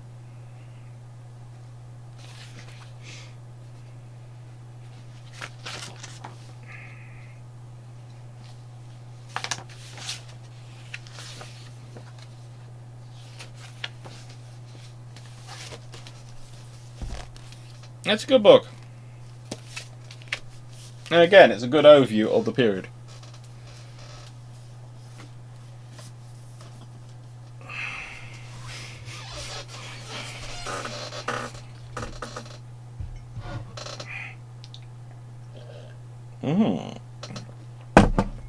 Oh, good Lord.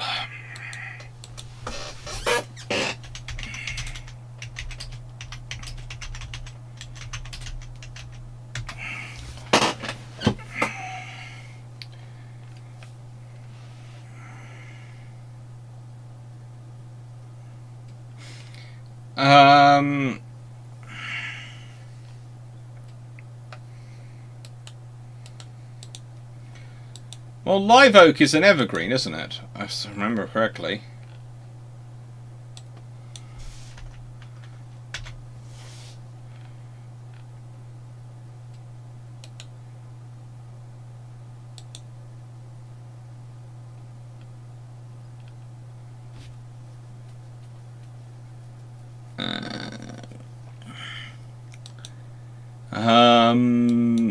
Yeah.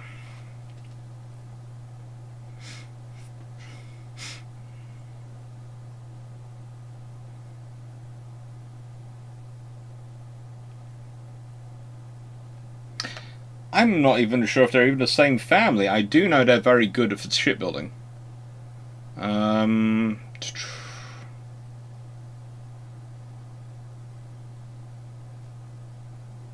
They usually use live oak is usually because of their shaping used for knee braces, curved parts of the framing.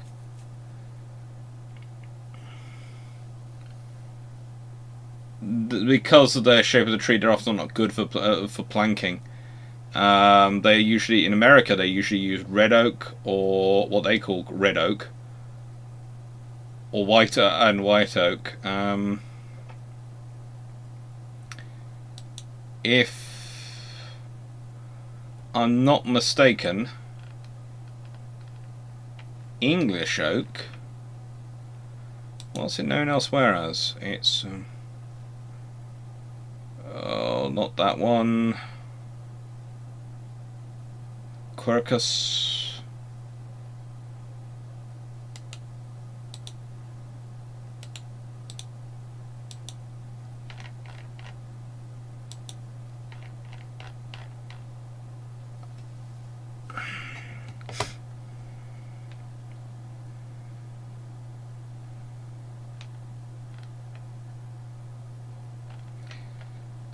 It's just Quercus robar, or pedunculate oak.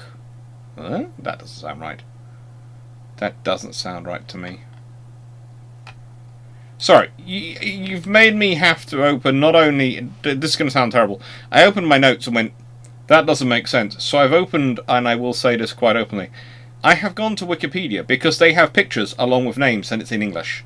Not the very nice, which came up straight away, Woodland Trust website, which is... Quercus robar, apparently, is otherwise known as English oak.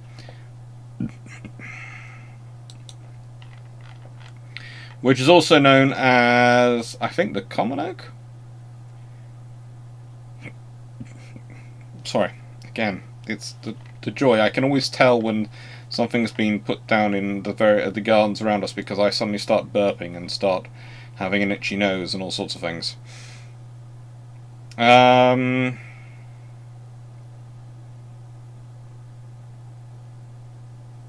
Oh yeah! Basically, English oak is known in probably the closest genesis which you would know most other places is white oak.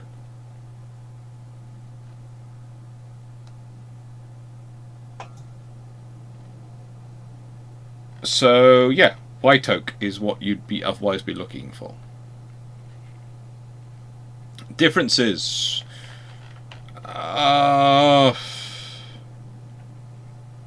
The English oak is, well, when I say white oak, it's of the same genus as the white oak. It's a deciduous tree. It often grows up massively.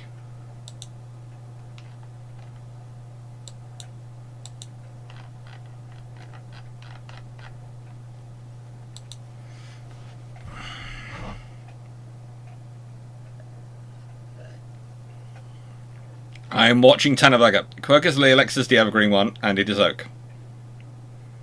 Okay, live oak. I am looking, Tanif. Red oak is Quercus rhubarb. I know that one, but I was just going, okay. Quercus robar is the English one, though. Robar, not rhubarb. R-O-B-U-R, rather than red oak, which is...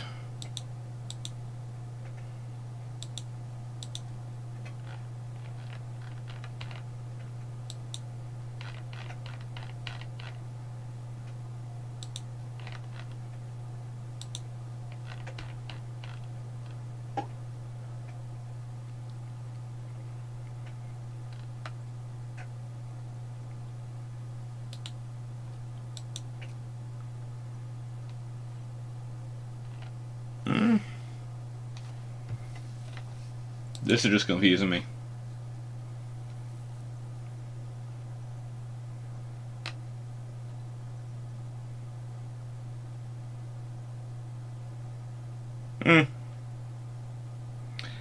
Far too many oaks. Okay.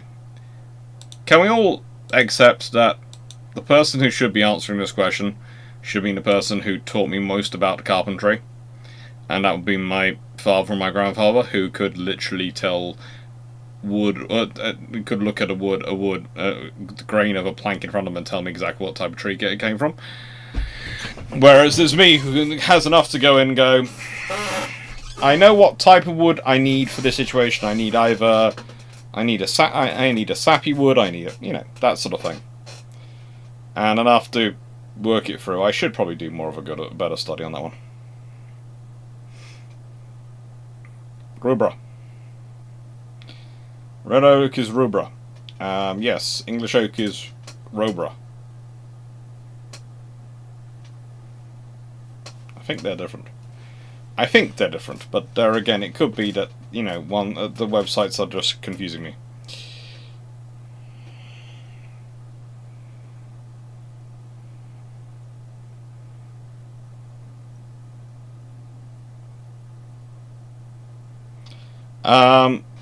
The Royal Navy hasn't been told that, but that's because the Royal Navy, in terms of English for done, is it any truth to tell the Royal Navy being told that forests already in the 1900s that ordered the umpteenth forward the French sending in the 1800s?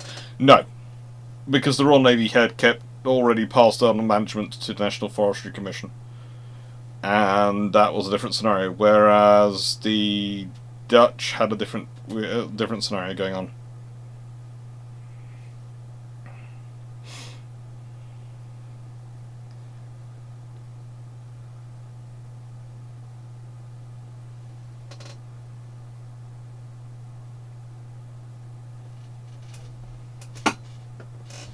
So anyway, I have seen a movie with a 7-decker ship of the line. That just seems weird. Sappy wood doesn't make you cry. Sappy wood tends to be good stuff to build if you want to. It's gonna sound strange if you want it to heal itself. Ceiling above me is sappy wood. That is.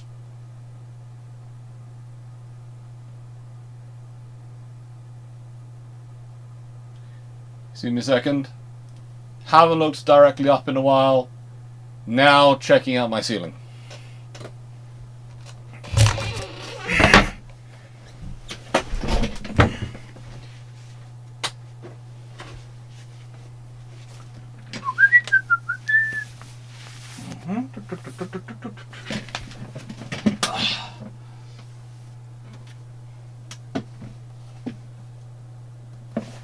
That's okay.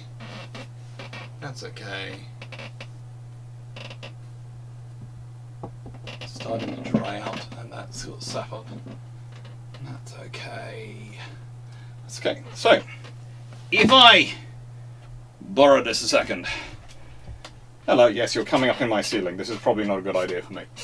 Because I haven't painted this. My plan is to paint this internally silver, because I've had to do some work up here recently. Look over it, because very nice people, when they did their first job building this, they did things like that. You might see there's a nice little.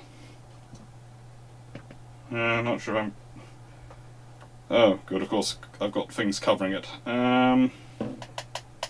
That's the wrong way. That's the right way, I think.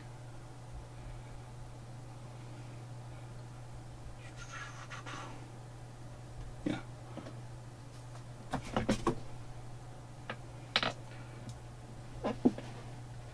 I'm glad you all can't see this. You'd be annoyed with me. Yeah, but you see, we have. Yeah, there you go.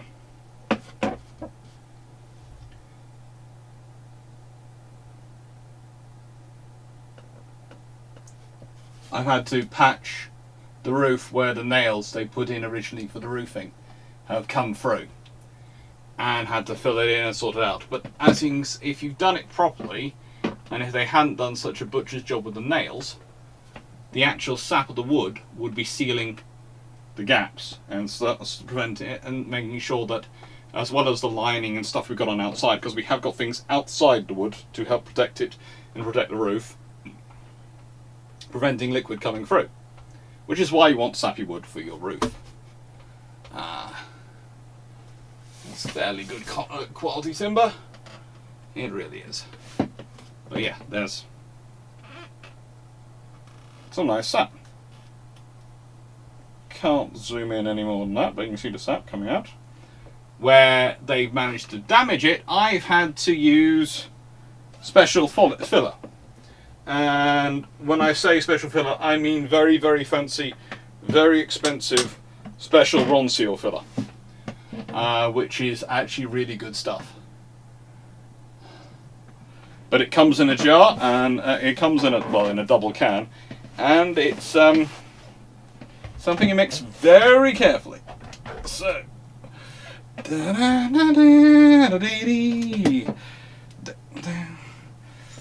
oh, I've got to fill that hole in. There we go.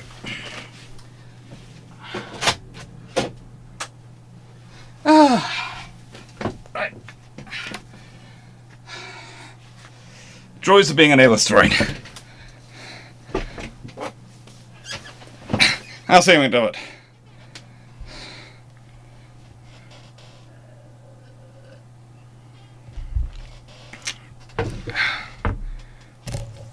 Is he going to climb a chair again? Hey, look!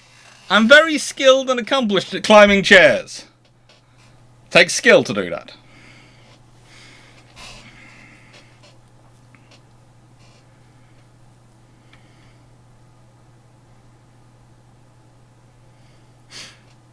What are the plants on top deck of this 74 model? Which 74 model?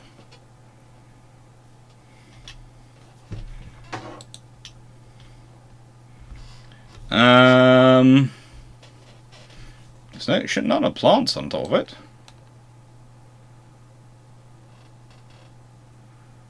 There's the various ropes. Don't think there's plants on top of it.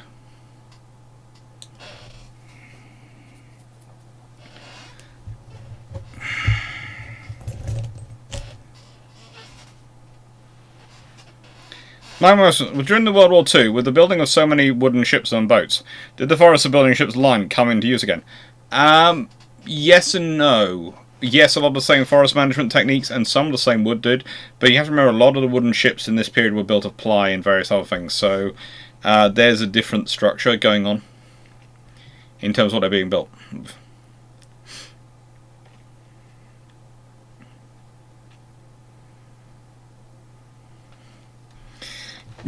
Come with me and you'll be in a world of OSHA violations. Yes.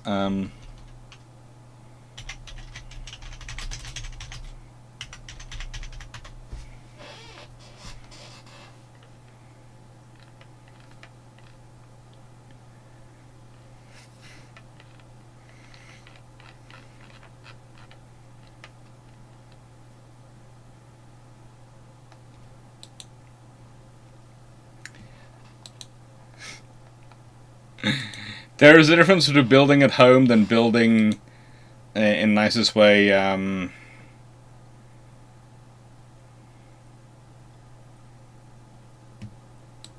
Building someone else, building for someone else. So this was built for home.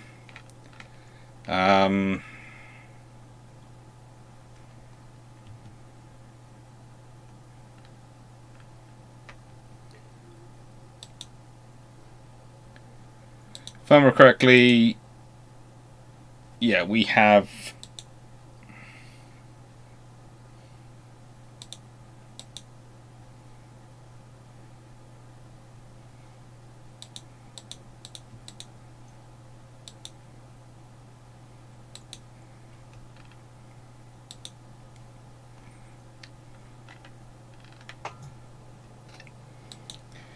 What was it? We have our stuff was made by Lugard, so I forget what they make theirs out of. But you know, we got pretty nice.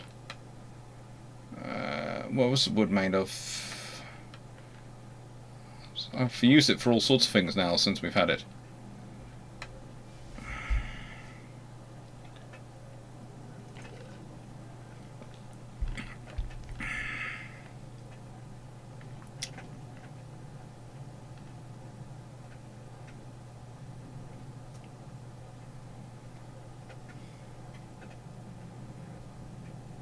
Yeah, it's pine.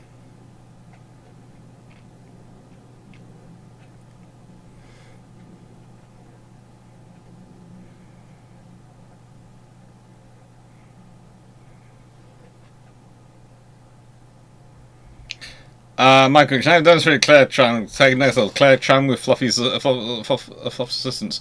No, do not climb on chairs with the fluffs assisting you.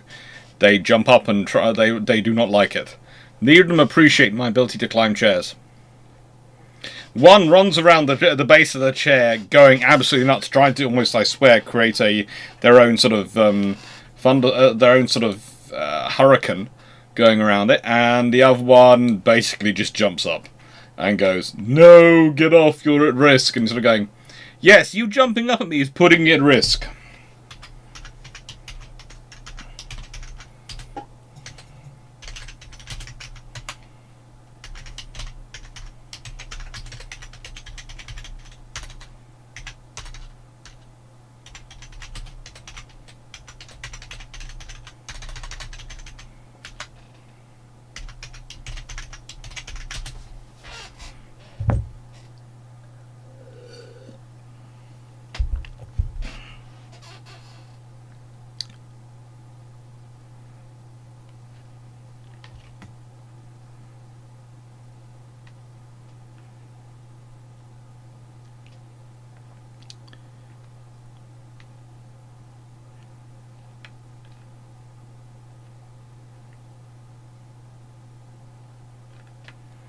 And I would say also with us, we've got ours from a company called Lugard, which are actually, I think they're a Dutch firm.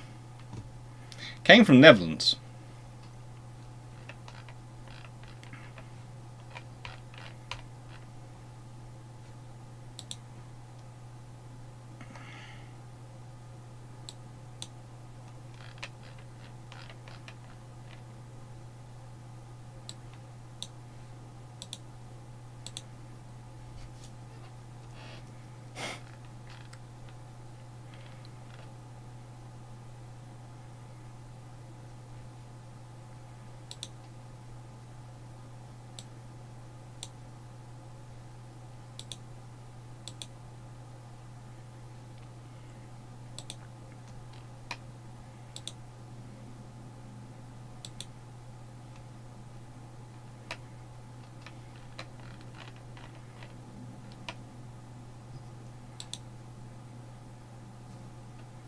It was fun.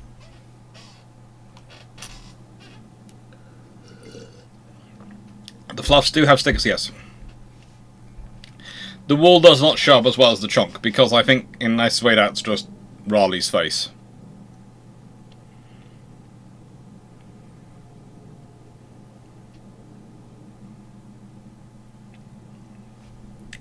Probably they'd have refitted and improved the Mark II turrets like they were the Mark I turrets, nice secure front. So what would have they done to Hood's Mark II turrets if she been refitted? Probably just like with the Mark I's, once they'd have been upgraded and improved, so they'd probably found themselves upgraded to be able to fire up to at least 40 degrees and those sort of things. Would you ever sound like a mug if given a shot? Yes, of course I would.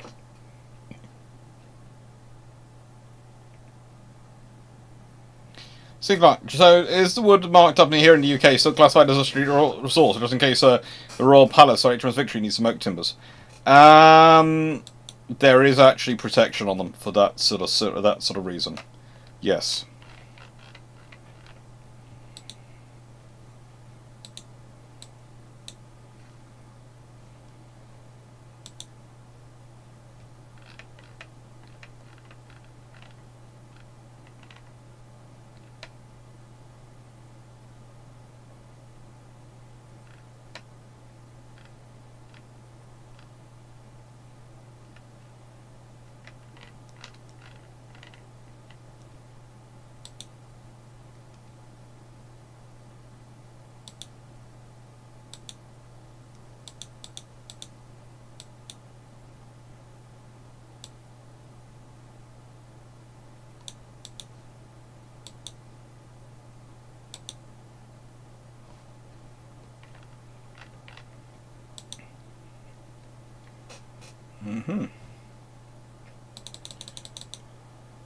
Oh, we have a common one with his fur. Yes, you know.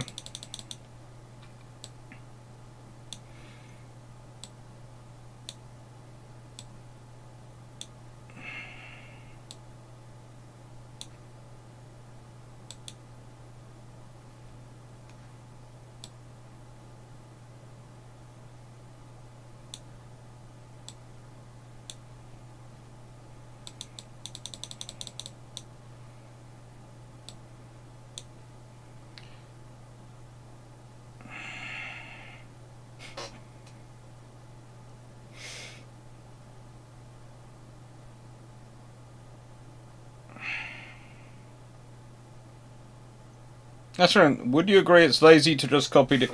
Well, you have to have a reason. You know, if you're copying the Americans, what's your reason for copying the Americans? There are some good reasons to copy the Americans. There are.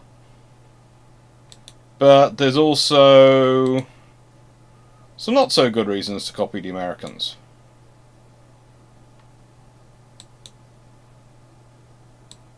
You know, you have to decide why you're doing this. Why are you copying the Americans?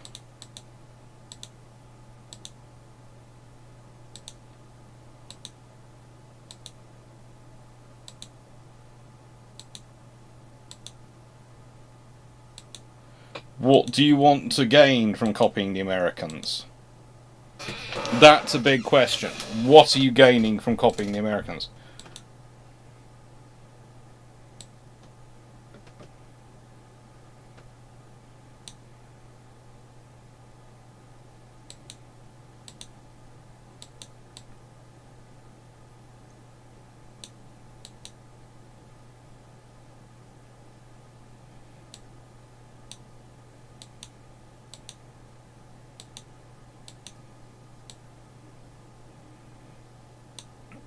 It's always worth thinking about that one. What are you gaining from copying Americans, and why are you copying them in the first place?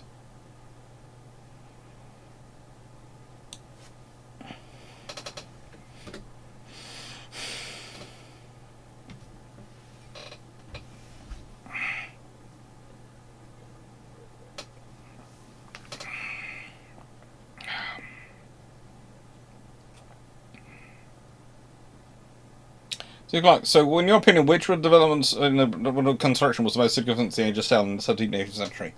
I'd say the bracing. As you're developing the systems to give the ships greater strength, greater hull rigidity, you are really having an impact on them. You are really making things different for good reasons and bad reasons, but you're making a big difference.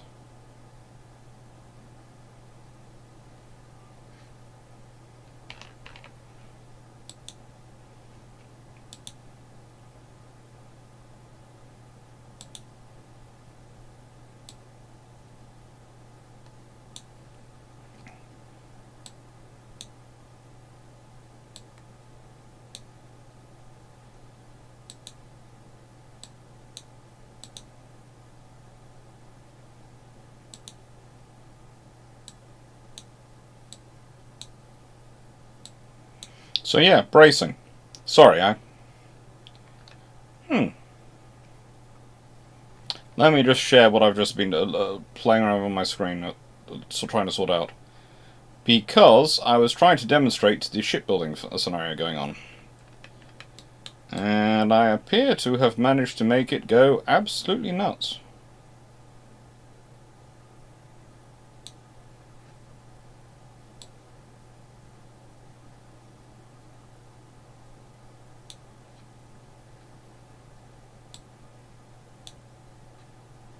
That would have been fun. That would be fun to build.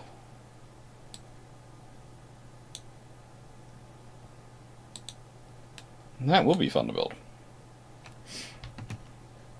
So if I go to quickly to here, and I make that disappear for a second, add source.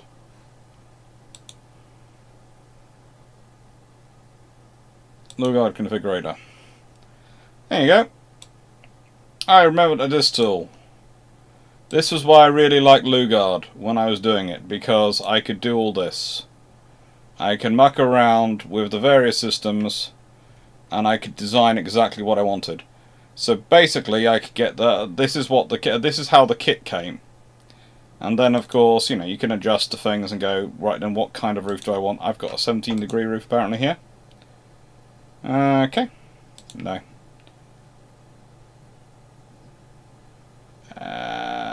No. Yes. We'll see what happens. Roof types. I don't fancy a flat roof. I don't want a flat roof. I added a canopy in. I like canopies. Decorative base. Oh yes. We want pedestals up to 80 centimeters. We want decorative base. We want balustrades.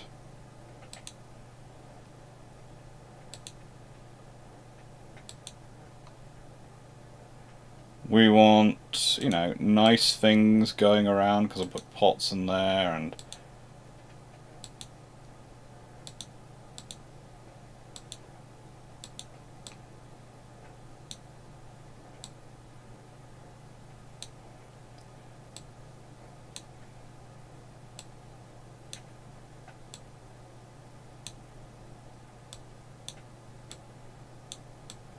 And you see, the balustrade immediately appears. It's great. Drawing walls. I fancy having a wall in here. To here. And I fancy making this as a wall along here. And I fancy making another space down in here.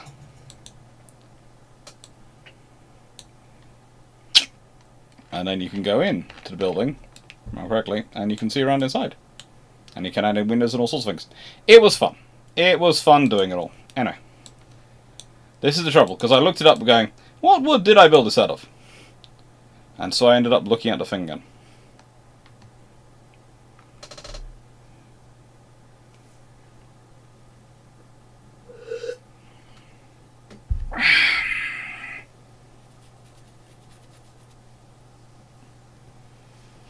Can you get a wooden figurehead on this? I honestly, I don't think so.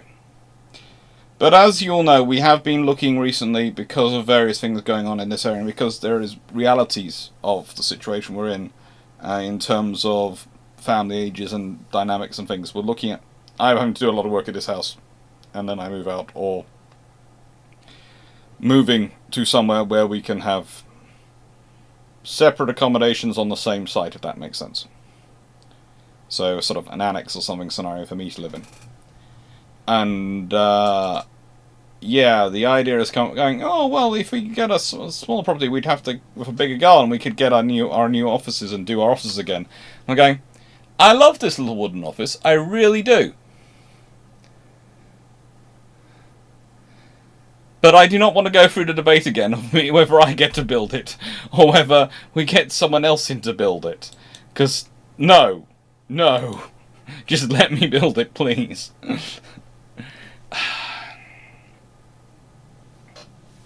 No pots in the garden, it just leads us sister wandering around the carrying them at 10 a.m. No, posts, things I could tie things to.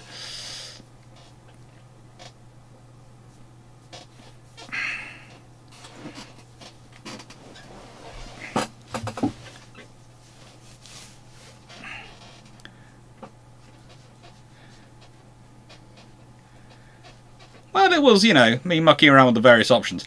Lugard is an interesting one to get them, and I think they do worldwide. I think they are worldwide. But no, they are good.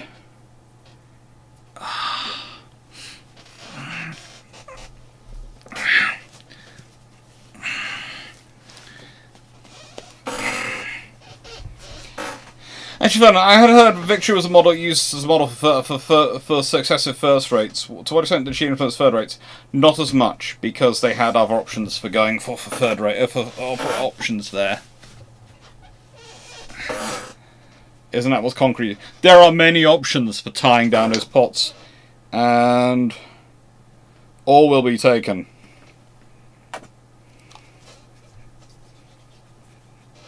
All will be taken. Now,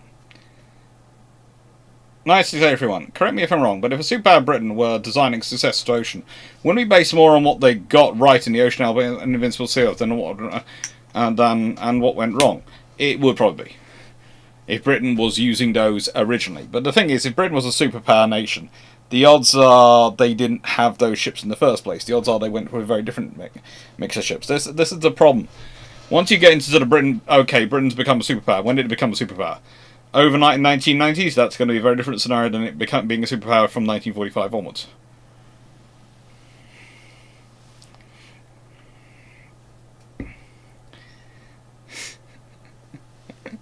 Very kind, Stafford, and very kind. I'm not going to see him do it, but don't worry. In the nicest way, I've already under orders of if I do any construction work of exactly which the firm of Drakenafel and possibly the rest of the shipshape crew will be turning up for pizza to assist. Literally, that is on my plans because if we come out of this place and I want to fix it up to a certain level before we sold it, so be a better value. And there's not much, it's cosmetic work. There's painting things like some of the rooms inside the house are lilac and various other colours, and they're going to get whitewashed. Okay, in the nicest way. There are very few people in this world who want to buy a bright purple lounge. My mom loves it, but no. So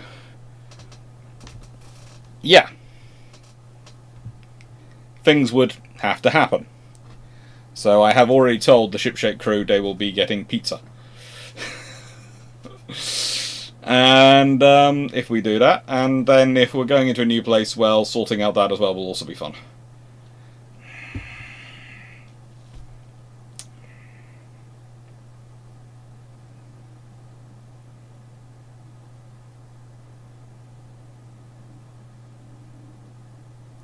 Using that thing to demonstrate cross-bracing would have been interesting, because they don't have that within the structure.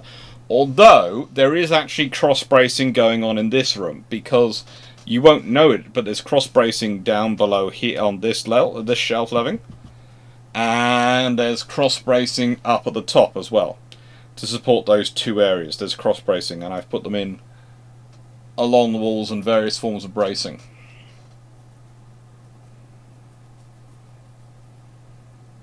I'm trying to know where you can get a C4, Steve Clarke. My friend loves her purple lounge.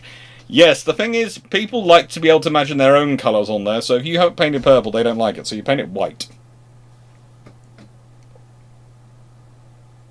Thank you, Stafford. It's very kind of you.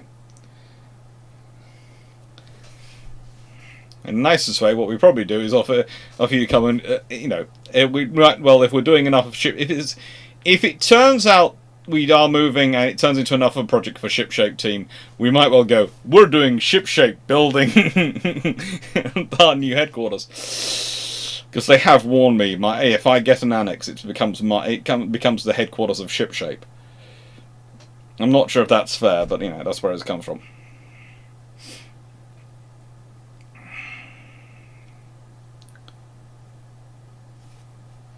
If the British Empire had upgraded infrastructure when designing the post-hood capital ships, would the larger stuff like K2 or K3 L2 or L3 have been chosen over what they went for? Yes.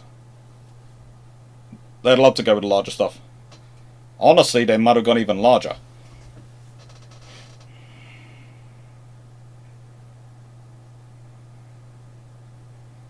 In the Drake's drum books, Hood gets a refit and the British take the power plant out of the Audacious and put it in Hood's hull.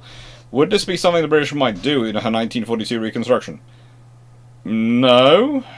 They might fit with a new power plant, but they wouldn't take it out of an aircraft carrier's hull.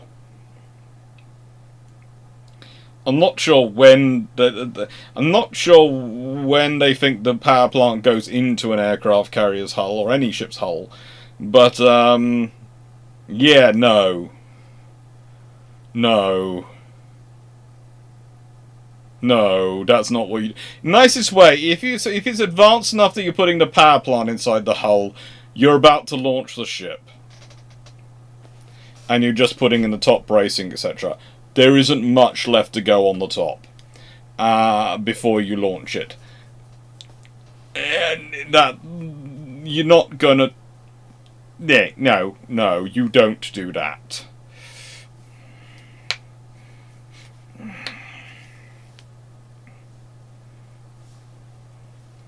Again, that's there is a reason why I suggest we keep the fluffs well away. I have this idea in my head of, well, I have a theory in my head of buying the house pretty much back to front. Because of my mum and my sister's asthma, if I explain the scenario with them, it might make sense.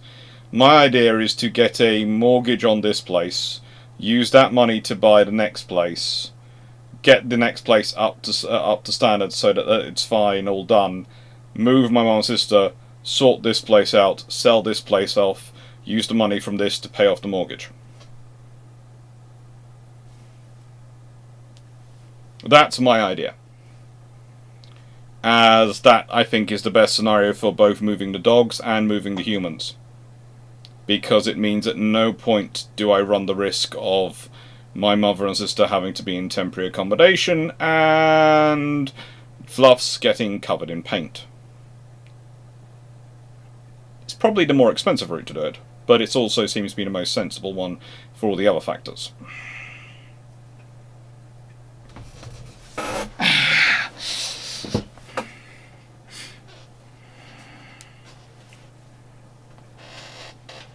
It's better than if I move, I'm building a Kyoto Dojo. Oh, that'd be cool. Actually, I saw somewhere in Cornwall, which I was looking at the various options, houses of sale at various places in the country, and that one looked. There was one which literally came with a dojo, and I thought, well, that's not for me. That's more for Leslie.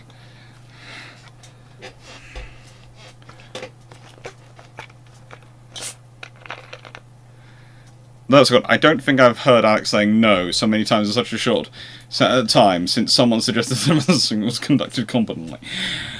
No. That... we wish. So that sounds like a solid house flipping plan, which is what... yeah. Pretty much where I got the idea from.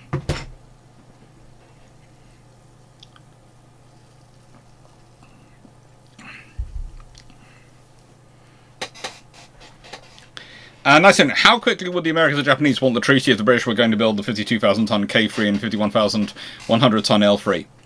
I think at that point the Japanese would be begging for the treaty to an extent, because I think honestly that would mean they were completely out of sync with their own construction. I think the Americans would be going, but the Americans would be left with a problem of either cancel their building or build more, because pretty much everything they're building at that point, if the K3 and the L3 designs are chosen, and I'll get them out to show.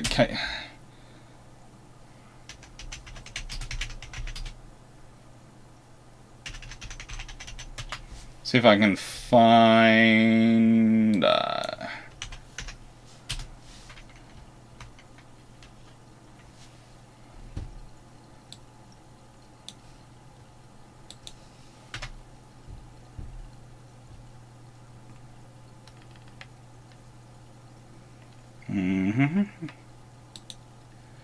see if I can find a K, the image of the Ks.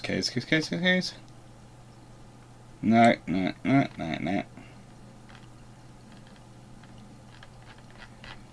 Oh, Matthew.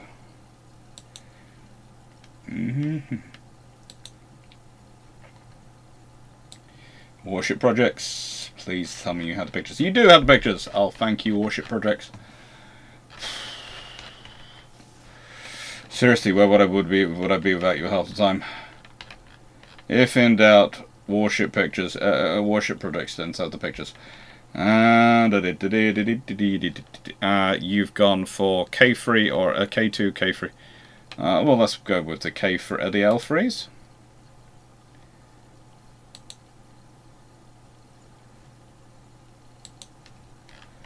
And the K3.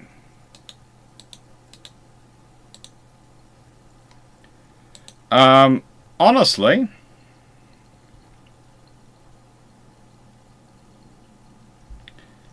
if I pause that for a second and add some pictures, images, desktop, K3. Oh, I've already had the K3 up on here. I didn't realize I had it. That's cute. There's the K3. K3. And add source. Image file. Where's the L3? There's the L3. So.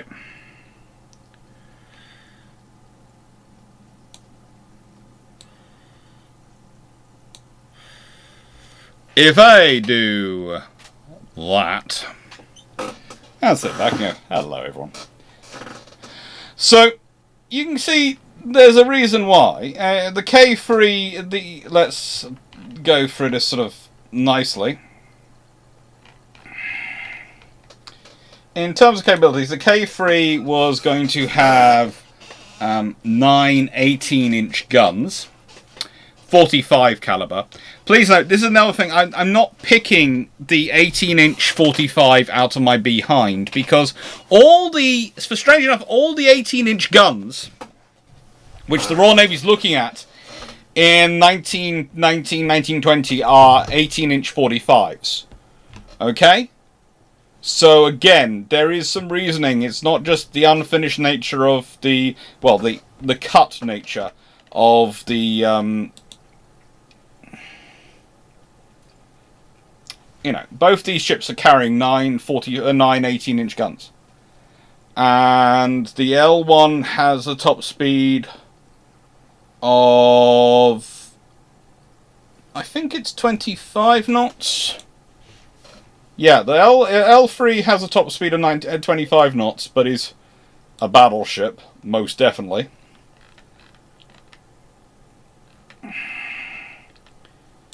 And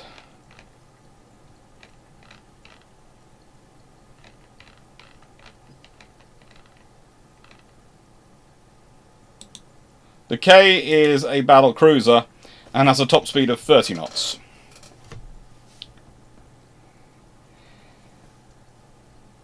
They are big, nasty ships. They're armed with 18-inch 45 caliber guns. They have 16 50 cal 6-inch guns and 6-inch 50s, and 6 4.5-inch AA guns. Multiple. They have 4. Are they octuple, octuple pom-poms or quadruple pom-poms at this point? I think they're quadruple pom-poms. And 2... Well, I'm doing the maths in my head, the conversion. 2 25-inch, I think, torpedo tubes? Yeah, 2 25-inch torpedo tubes, I think, roughly.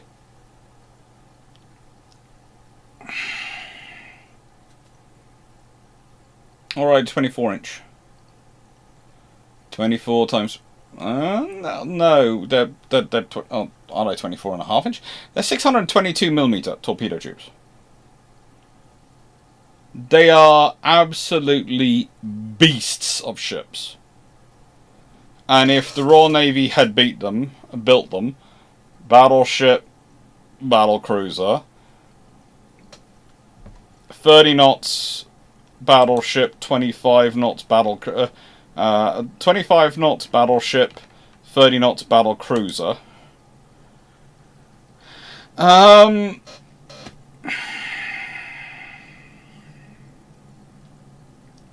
The armor on this thing is, well, we'll expand it and I'll show it to you. The armor on this thing is, as you can see, is absolutely immense. Absolutely immense.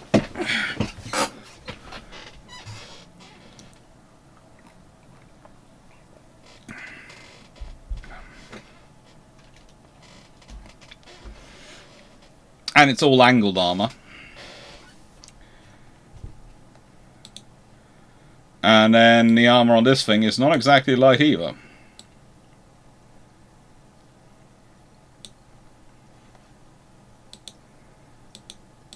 Wrong one.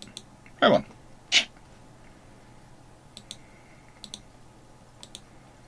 So yeah, if they're what the Royal Navy's building, then everyone else is going to be very worried.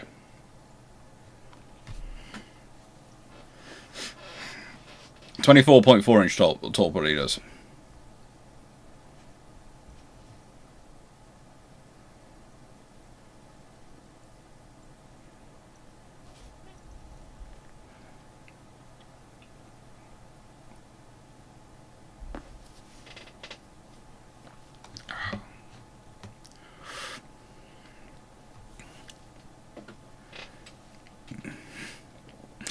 No. Floating office, no. Because you have to remember, if I have a floating office, then I'm probably going to at some point have a swimming fluffy research assistant. It's hard enough keeping them out of hot tubs.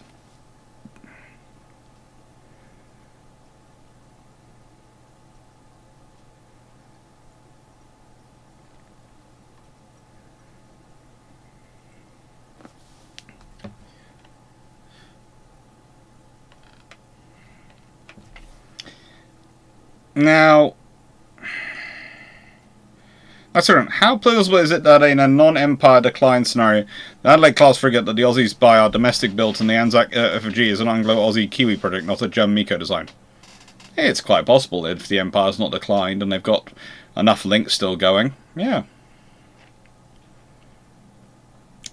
My coach, if the Washington Naval Treaty had a 45,000-ton... Remember, that's a 45,000-ton in standard limit. 45,000-ton in standard. How would I adapt the G3? Well, the G3s in displacement normal are only 46,500 tons. So I'd just go it is. Nice way. If their normal displacement is 46,500 tons, getting them under a 45,000 ton displacement limit is going to be an absolute walk in the park. Especially as, theoretically, I'm going to be able to go... Well, I have to convert the guns to 16-inch from 16.5-inch anyway. So, cumulative weight of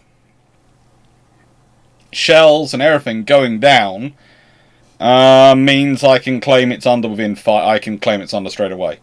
The moment I say I'm converting from 16.5-inch to 16-inch, I can say, yeah, that conversion, that did it. Sorted. All dealt with. Done.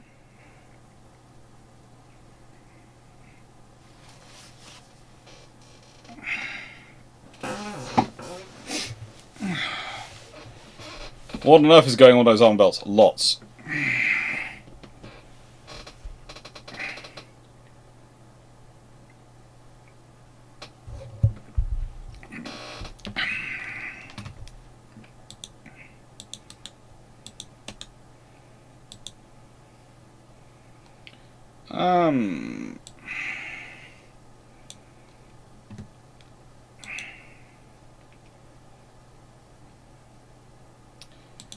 Let's go to find another image.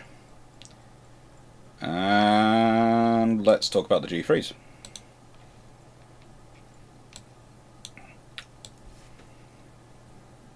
So, here you go. Here is the G3s. In all their lovely glory. And as you can see, there is a lot going on. There really is. They have sloped armor. So,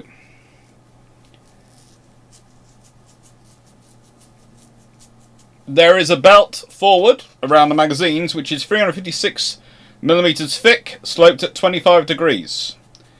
There is an armor belt above that which is 229 millimeters thick, sloped at 65 degrees. Most of the armor is sloped on these things, which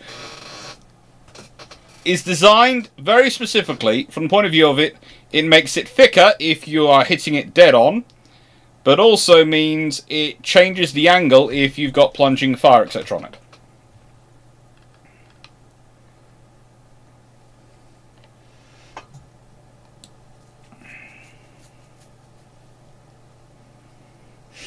You also notice that you've got sort of several armor points and various different levels of armor in terms of an armored deck going through the hull.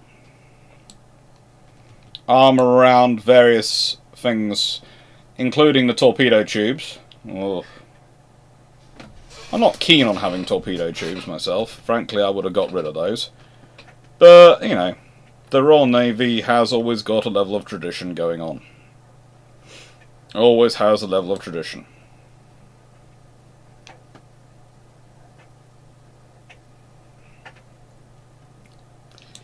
Would have been very interesting to see how these things get finished.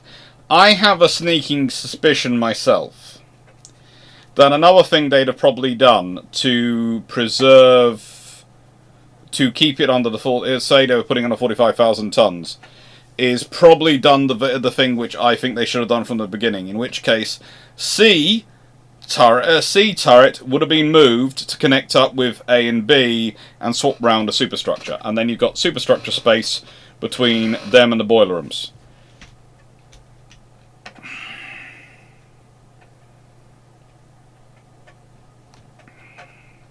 They've got the boiler rooms heavily subdivided in that no one hit is going to take out all the boilers. But I think also they might have done a little bit of altering around of that. I wouldn't be surprised if you'd seen the machinery rooms, machinery spaces get divided up between the boiler rooms a bit more. So maybe the foremost machinery room get moved back and take the space of the aftermost boiler rooms and then get moved around. Because you've still got 2 funnels at that point, and that doesn't really worry you. I'd say that.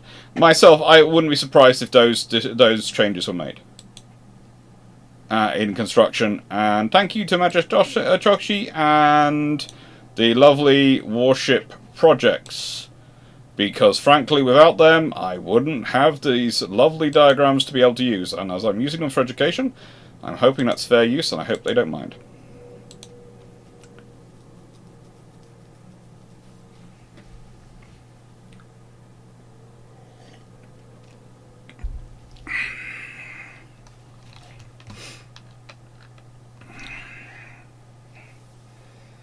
So, Clarke, it would be interesting to see K3 with Queen Anne Mansion refit. It would be. So, Enrique, what makes it a battlecruiser and not a fast battleship? That K3 one. The K3 is a battlecruiser because of its level of armor coverage. It's armor coverage and subdivision. Once you start comparing the subdivision and the armoring, the coverage of the armor, that's when you tell a battlecruiser or battleship.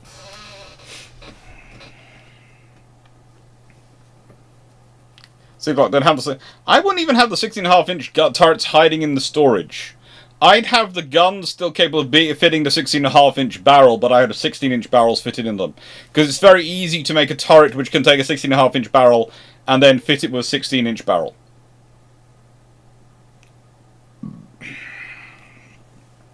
Everything's designed for the 16.5-inch system, and we just fit the 16-inch.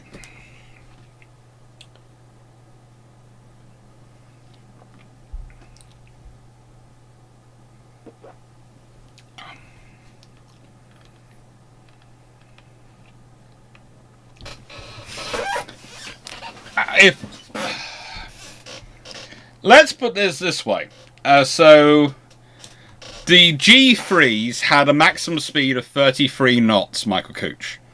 So if we consider Darren Fountain, according to the sources who are watching him, the Germans, got his 23 knot theoretically top speed battleship up to 26 knots, which is an increase of, let's be honest, roughly an eighth.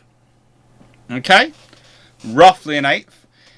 33 knots, if you manage to get that up by an eighth, that's going to be roughly 37 knots.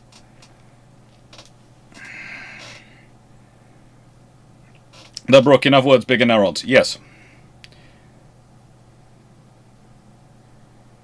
No, it's exactly one. If you're talking about a bigger empire scenario, I don't see the British buying German-built built frigates. That would not be within the Empire First strategy, would it? That's right. How much bigger would the Blackburn Skewer have been had the British Iron got carriers that size it really wanted, not a treaty compromise one? The Blackburn Skewer probably wouldn't be bigger, but there would have been far more of them. And because they're building a bigger run, they might have got actually better investment and been slightly better. Basically, if the Royal Navy is able to build and procure carriers as it wanted when it wanted in the 1920s and 30s, the Fleet Air Arm looks very different.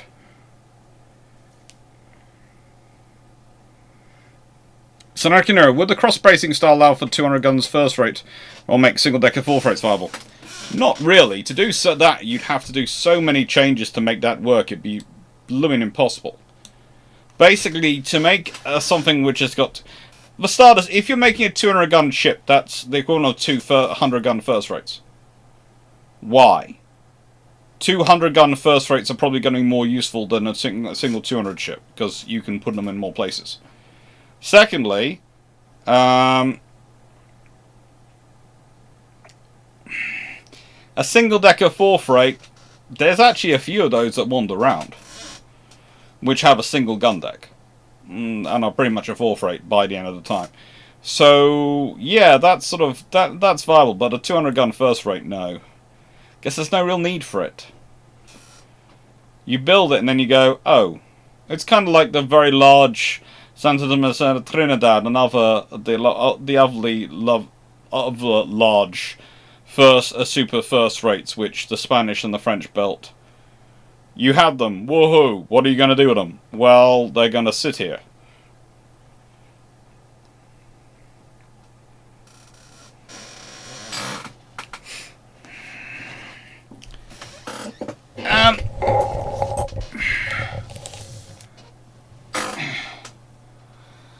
Officially, the Queen Elizabeth class have been tested to 32 knots. The Queen Elizabeth class carriers have officially been tested to 32 knots. That is the official line.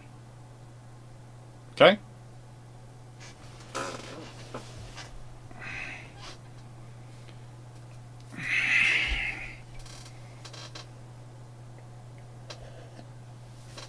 But it's like the official line on how fast US carriers go.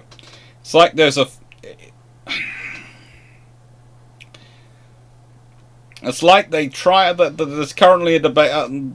there is a... no... doesn't seem to be a publicly declared source on how fast their cruising speed for their range of 10,000 nautical miles is. You can make a...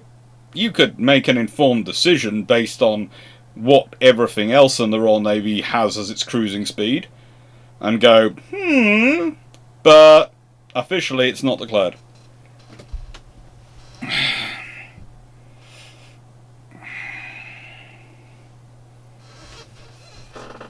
So the RN's usually underestimating speeds. Yes, the RN does have a habit of underestimating speeds.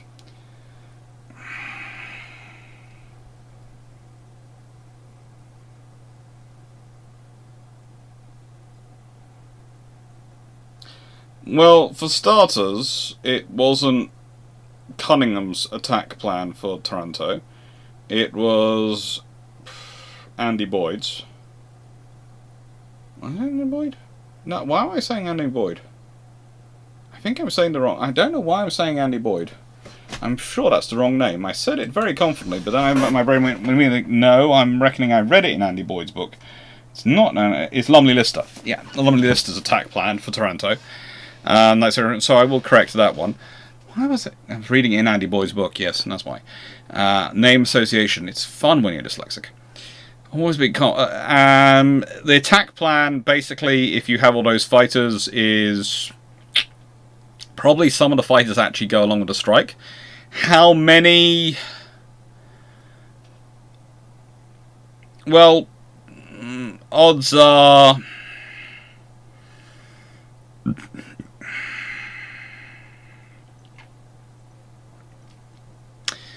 odds are, if they have that many fighters, they send about 24 fighters with a strike.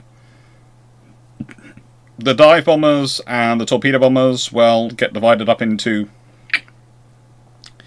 probably 16 torpedo bombers and 16 dive bombers a strike, and 3 waves go in. That's probably what you do. So you'd have 3 waves, each of 16 torpedo bombers and 16 dive bombers going in. Probably send 8 fighters with each wave. The fighters would be carrying the flares and dispensing the flares to light up the sky, and also would be doing any suppression of balloons if they could, shooting down some barrage balloons. The dive bombers would be targeting the oil refineries and the inner capital ships. The torpedo bombers would be targeting the outer ones. How does it go? Well, I've worked through that stats on Taranto videos before.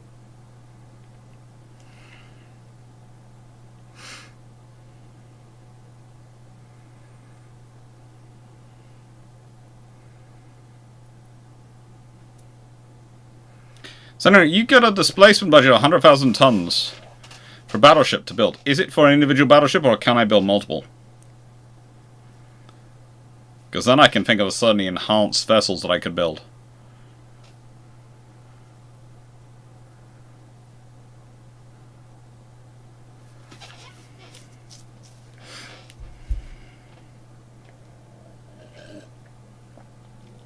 I do hope your car can go faster than 37 knots, but that's 68 kilometers an hour.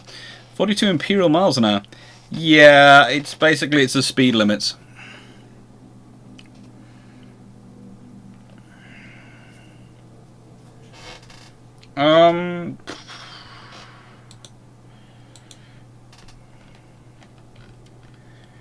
Why would I want to make a K2 battlecruiser with G3 characteristics, and what characteristics would those be I'd want to make it with a 96831? Because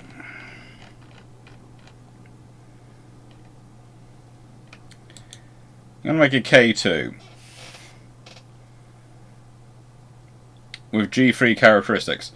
I presume you're talking you want to get up its speed to 33 knots when it's 30 knot speed.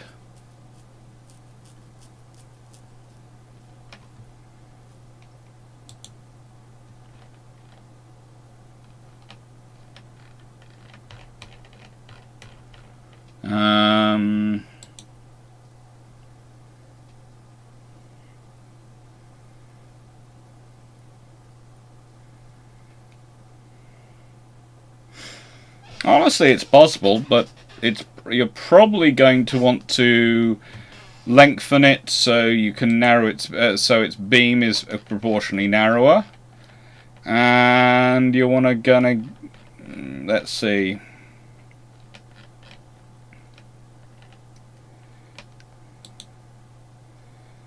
And you're going to want to add up its power, because the G3 has 180,000 shaft horsepower, the K3 has 144,000 shaft horsepower.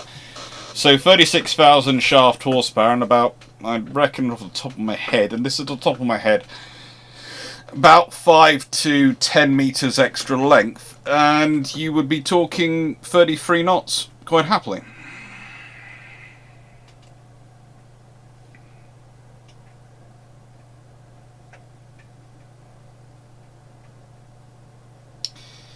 Right, did any of the naval infrastructure bills you've covered give money for related education, white and or blue collar?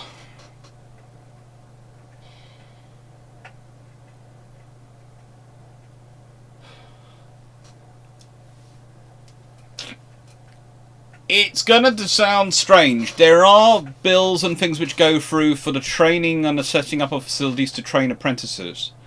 And there are various bills which go through to cover the costs of training for welders, etc. As they're upgrading ship design from riveting to welding. So there is training as part of the bills, but that's always training, I would emphasize, rather than education, per se. It's always more a case of, yeah, these are skills we need you to do for your job, not we want you to become more rounded, educated people who could go work elsewhere. Although, certainly with your skills you can do that, but we'd prefer you not to think about it.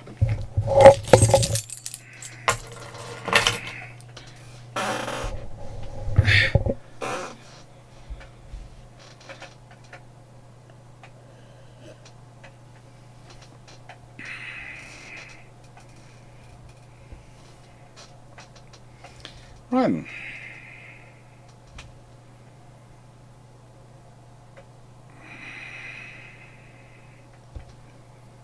I'm going to do to about 10 o'clock this evening, and I have a reason for that. I'm going to try and record another video before I go in this evening.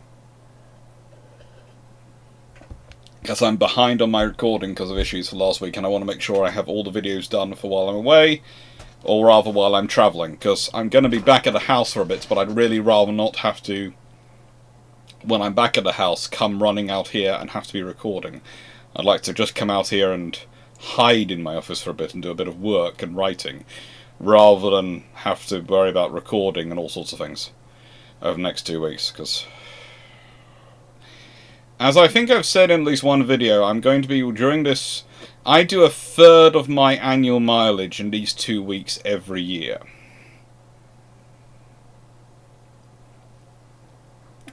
Outside of them, I drive up and down to Newcastle and Glasgow 3 to 4 times a year, and yet I'm always, with my car. Normally, I'm driving to the gym. I'm driving to the various places of work and all sorts of things. Pretty much every day, I'm doing some sort of driving, and yet in 2 weeks of the year, I will do a third of my annual driving. So yeah, there's a reason I prep for this every year. Take care, Tanavelka. Thanks for the help with the oaks earlier.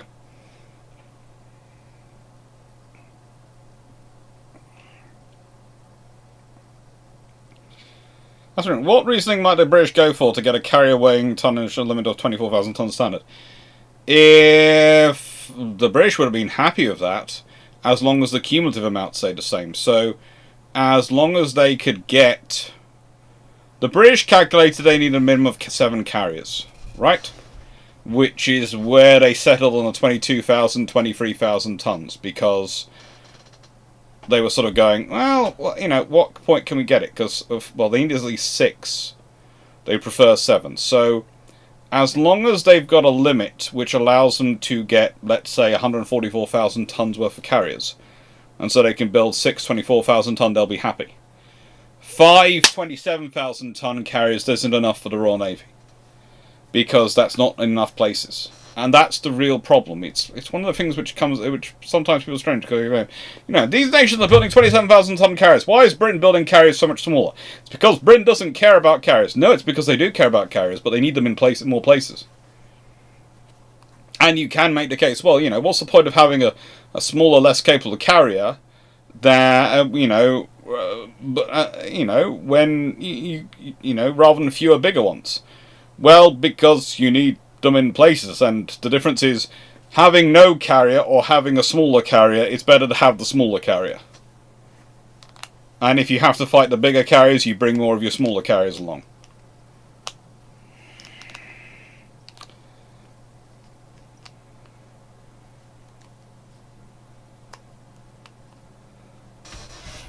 Excellent. I know you probably already looked into it, but doing a 30 mileage in a year might be worth getting a hire car during those weeks. I did that last year. It was expensive. Last year, I forget what I hired for the 2 weeks, but yeah, I had something for the 2-week period. It was nice, but it was a case of, oh. So, is it nice that you're... Isn't it? No. No, it's not. And also, don't take this the wrong way. That is a good chunk of the birthdays, but that's not all the birthdays. It's just September is a... There are a lot of special birthdays in September. I.e., most of the people who seem to have their birthdays in September seem to be of the older generation.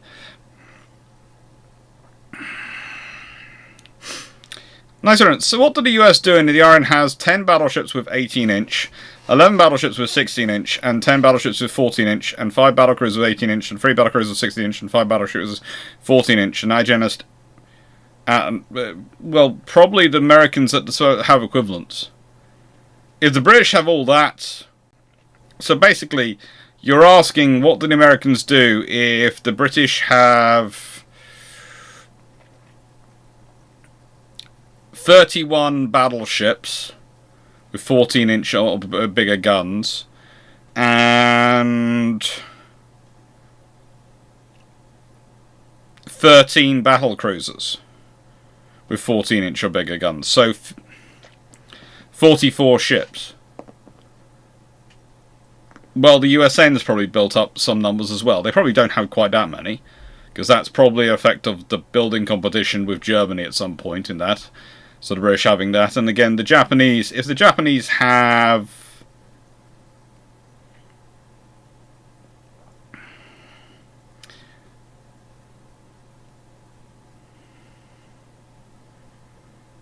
you know, 8 battlecruisers and battleships, it's... The Americans are going to have a fit, but they're going to have to work. The nicest way to sort of probably work through their treaties and go, yeah, you can try and do a treaty where the British just keep their newer ships, which will be their 16-inch and their 18-inch ships. Trying to work out what that works out for them. That drops the British down to 29. Yeah. The Americans will be building ships rapidly. I'm not sure if you have a Washington Naval Treaty. You either have a Washington Naval Treaty, you have a Most American construction program, or the US Congress will have gone, excuse me, how much money do you want? And not bought on anything.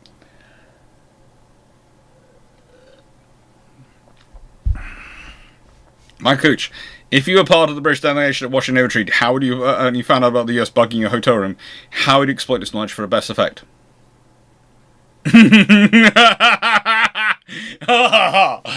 Oh.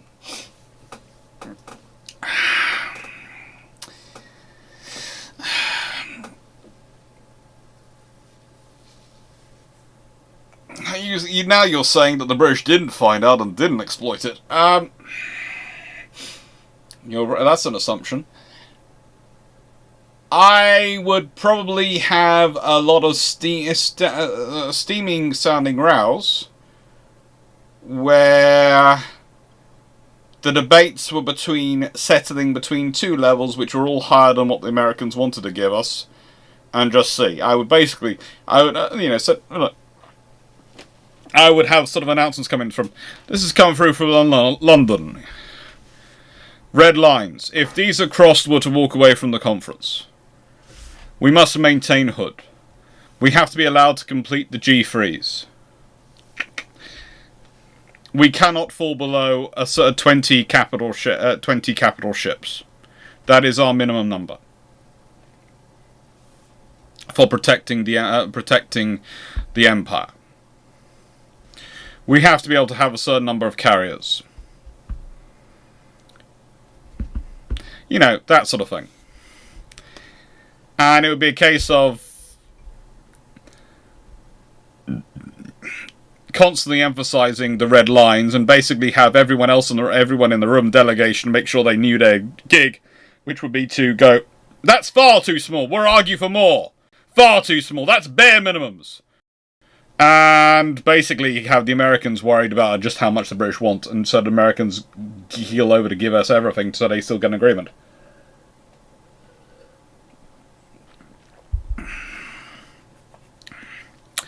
And Knight 6831, you keep that as your backup option. The Americans push on and try and push through, then we threaten to expose them. Suddenly my mum's siblings are all born in the same week. Suddenly the same week both my grandparents also had their birthdays. Okay, now work out what event is 3 months after that sort of period, and that'll tell you when they're having fun.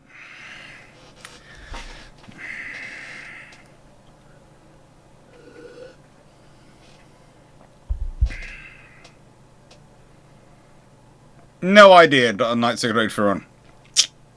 So would the British have considered the Douglas SBD-5 Dauntless to be overdue for replacement at any time before 1933-44? It depends what they have going on and how they're using it and what other options they have coming in and what they've done to it. Because again, remember the British do tend to have tend to modify any aircraft they get from the Americans. The British do tend to shamelessly modify things. Santa Canary, you've got 100,000 displacement for a budget of 100,000 tons for a class of mid-1940s battleships. What would you build? It's a class of 4. Is it 100,000 tons for the whole class? Because in which case, I can get away with some proved Dunkirks. But that's about it. I mean,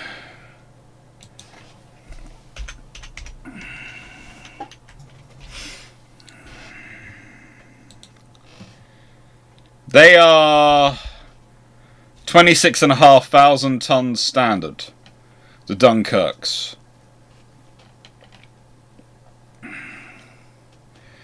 I would go with 6 16-inch guns in 2 triple turrets, which will probably change things around.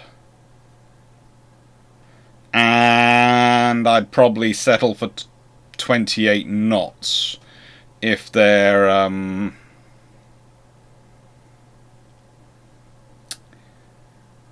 or should I? I might. Let's put it this way.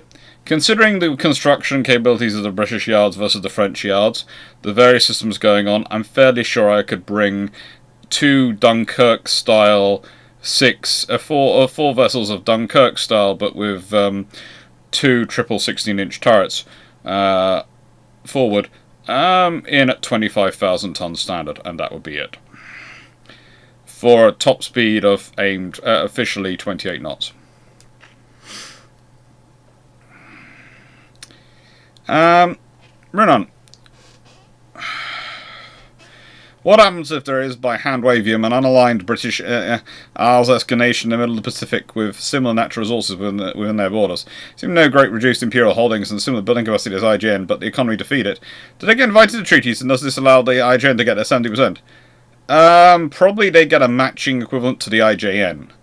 But then the USN gets very, very worried, because that means it's an unaligned nation which has their abilities. What did I have for lunch? That would to answer that question, I'd have had to have had lunch. I had breakfast. Please note, I had breakfast, and I've been snacking all day, and I've had Iron Brew, but I haven't had lunch today. I had the family meeting instead.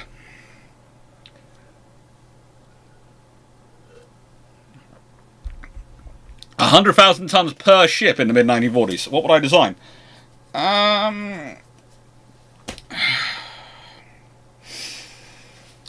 Probably something with roughly 12 guns in 4 triple turrets, and a speed of roughly 33 knots. But what guns I decide on will be decided whether I want to go for something which is just got maximum punch, or maximum effective punch. And the bait there is 16.5 inch versus 18 inch.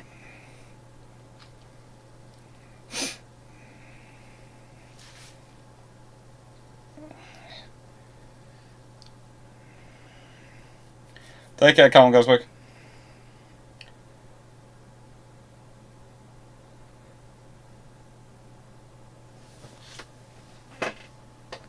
Jacob, my parents had fun for my father's birthday. That was an I did not want to know before when I worked it out. Yeah.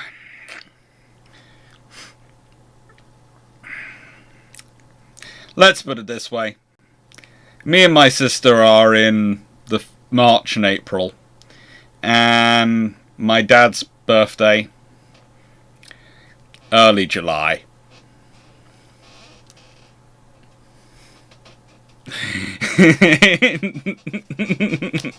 You work it out very quickly.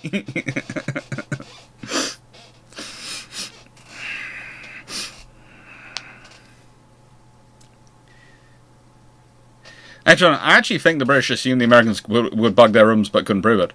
This is the nation that sailed a fleet in front of Gibraltar during peace negotiations. After all, they invented the dirty tricks. To be fair, the British did insist it.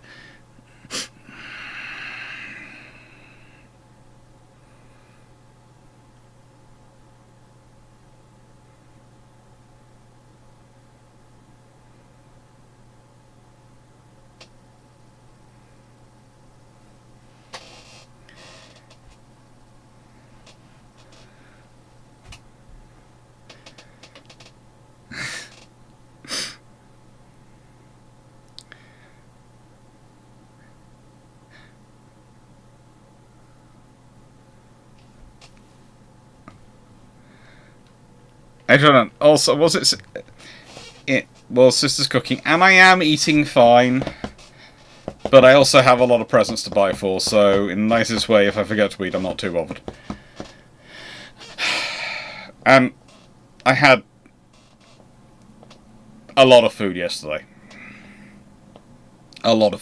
So I am not in any shape or form suffering at all from lack of food. And don't take this the wrong way, but starting from about the 1st of September onwards, I will average every other day, I will be at a family party of some kind, eating copious, there'll be copious amounts of food of huge mountainous there. Basically consider this period, as I do, a bit of a calm for the stomach. It's going to be peaceful. Don't worry. There is a lot of food coming. A lot of food coming.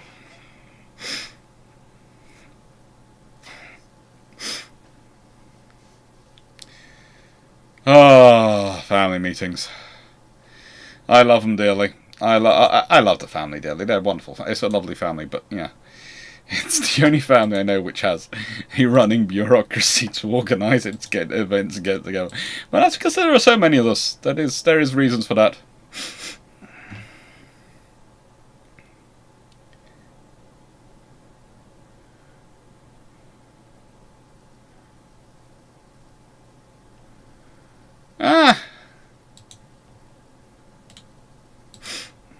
Fun times. Ren, thank you very much, everyone. As said, I'm going to finish now after 3 hours tonight because...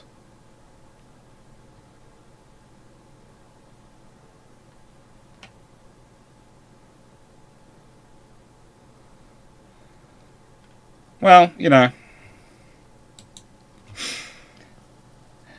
so I'm going to try and record a video.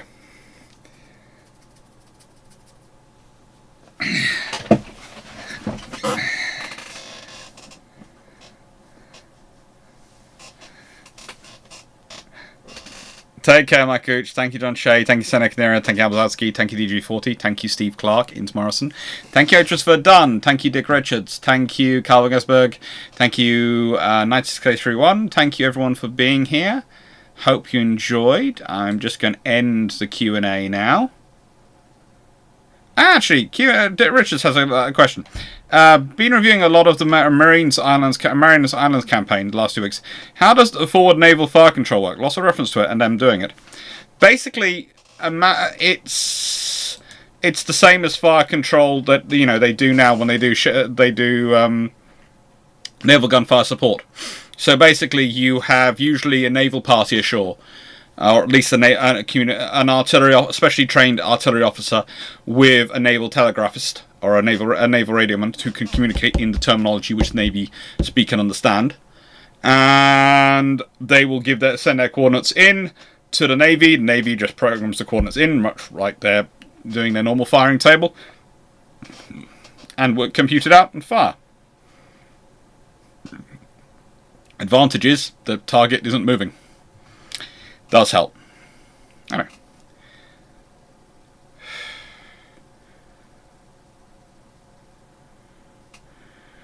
Nice. What does America do if Brazil stole the blueprints to the Gleaves class destroyer, which leads them to getting 8 Bertuga class destroyers? Probably doesn't give a flying hoot, because if Brazil has 8 destroyers, that means they have 8 destroyers. Compared to the amount of destroyers which America normally has, that isn't going to worry them one jot.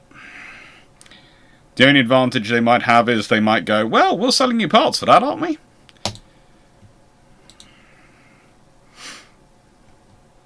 Thank you very much, Aaron.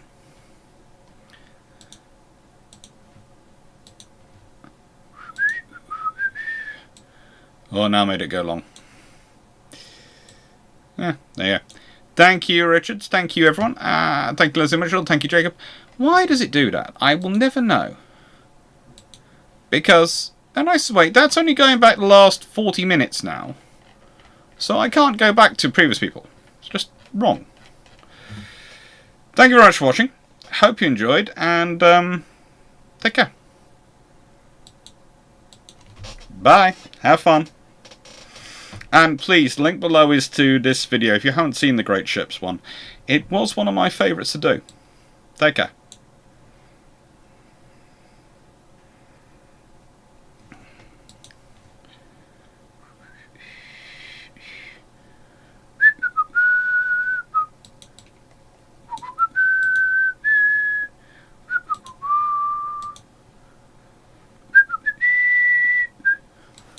Thank you.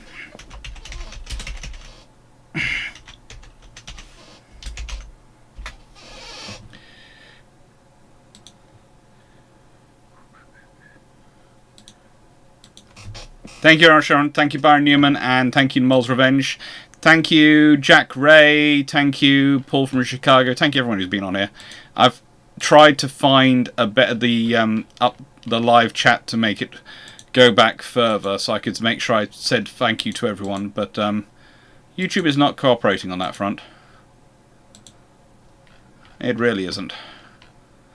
But thank you, everyone who's been on Hitline this evening. It's been fun chatting with you, and I hope you enjoyed. Take care, see you, McDevitt. Take care, everyone, and Leslie, and David Goulding. Toodles.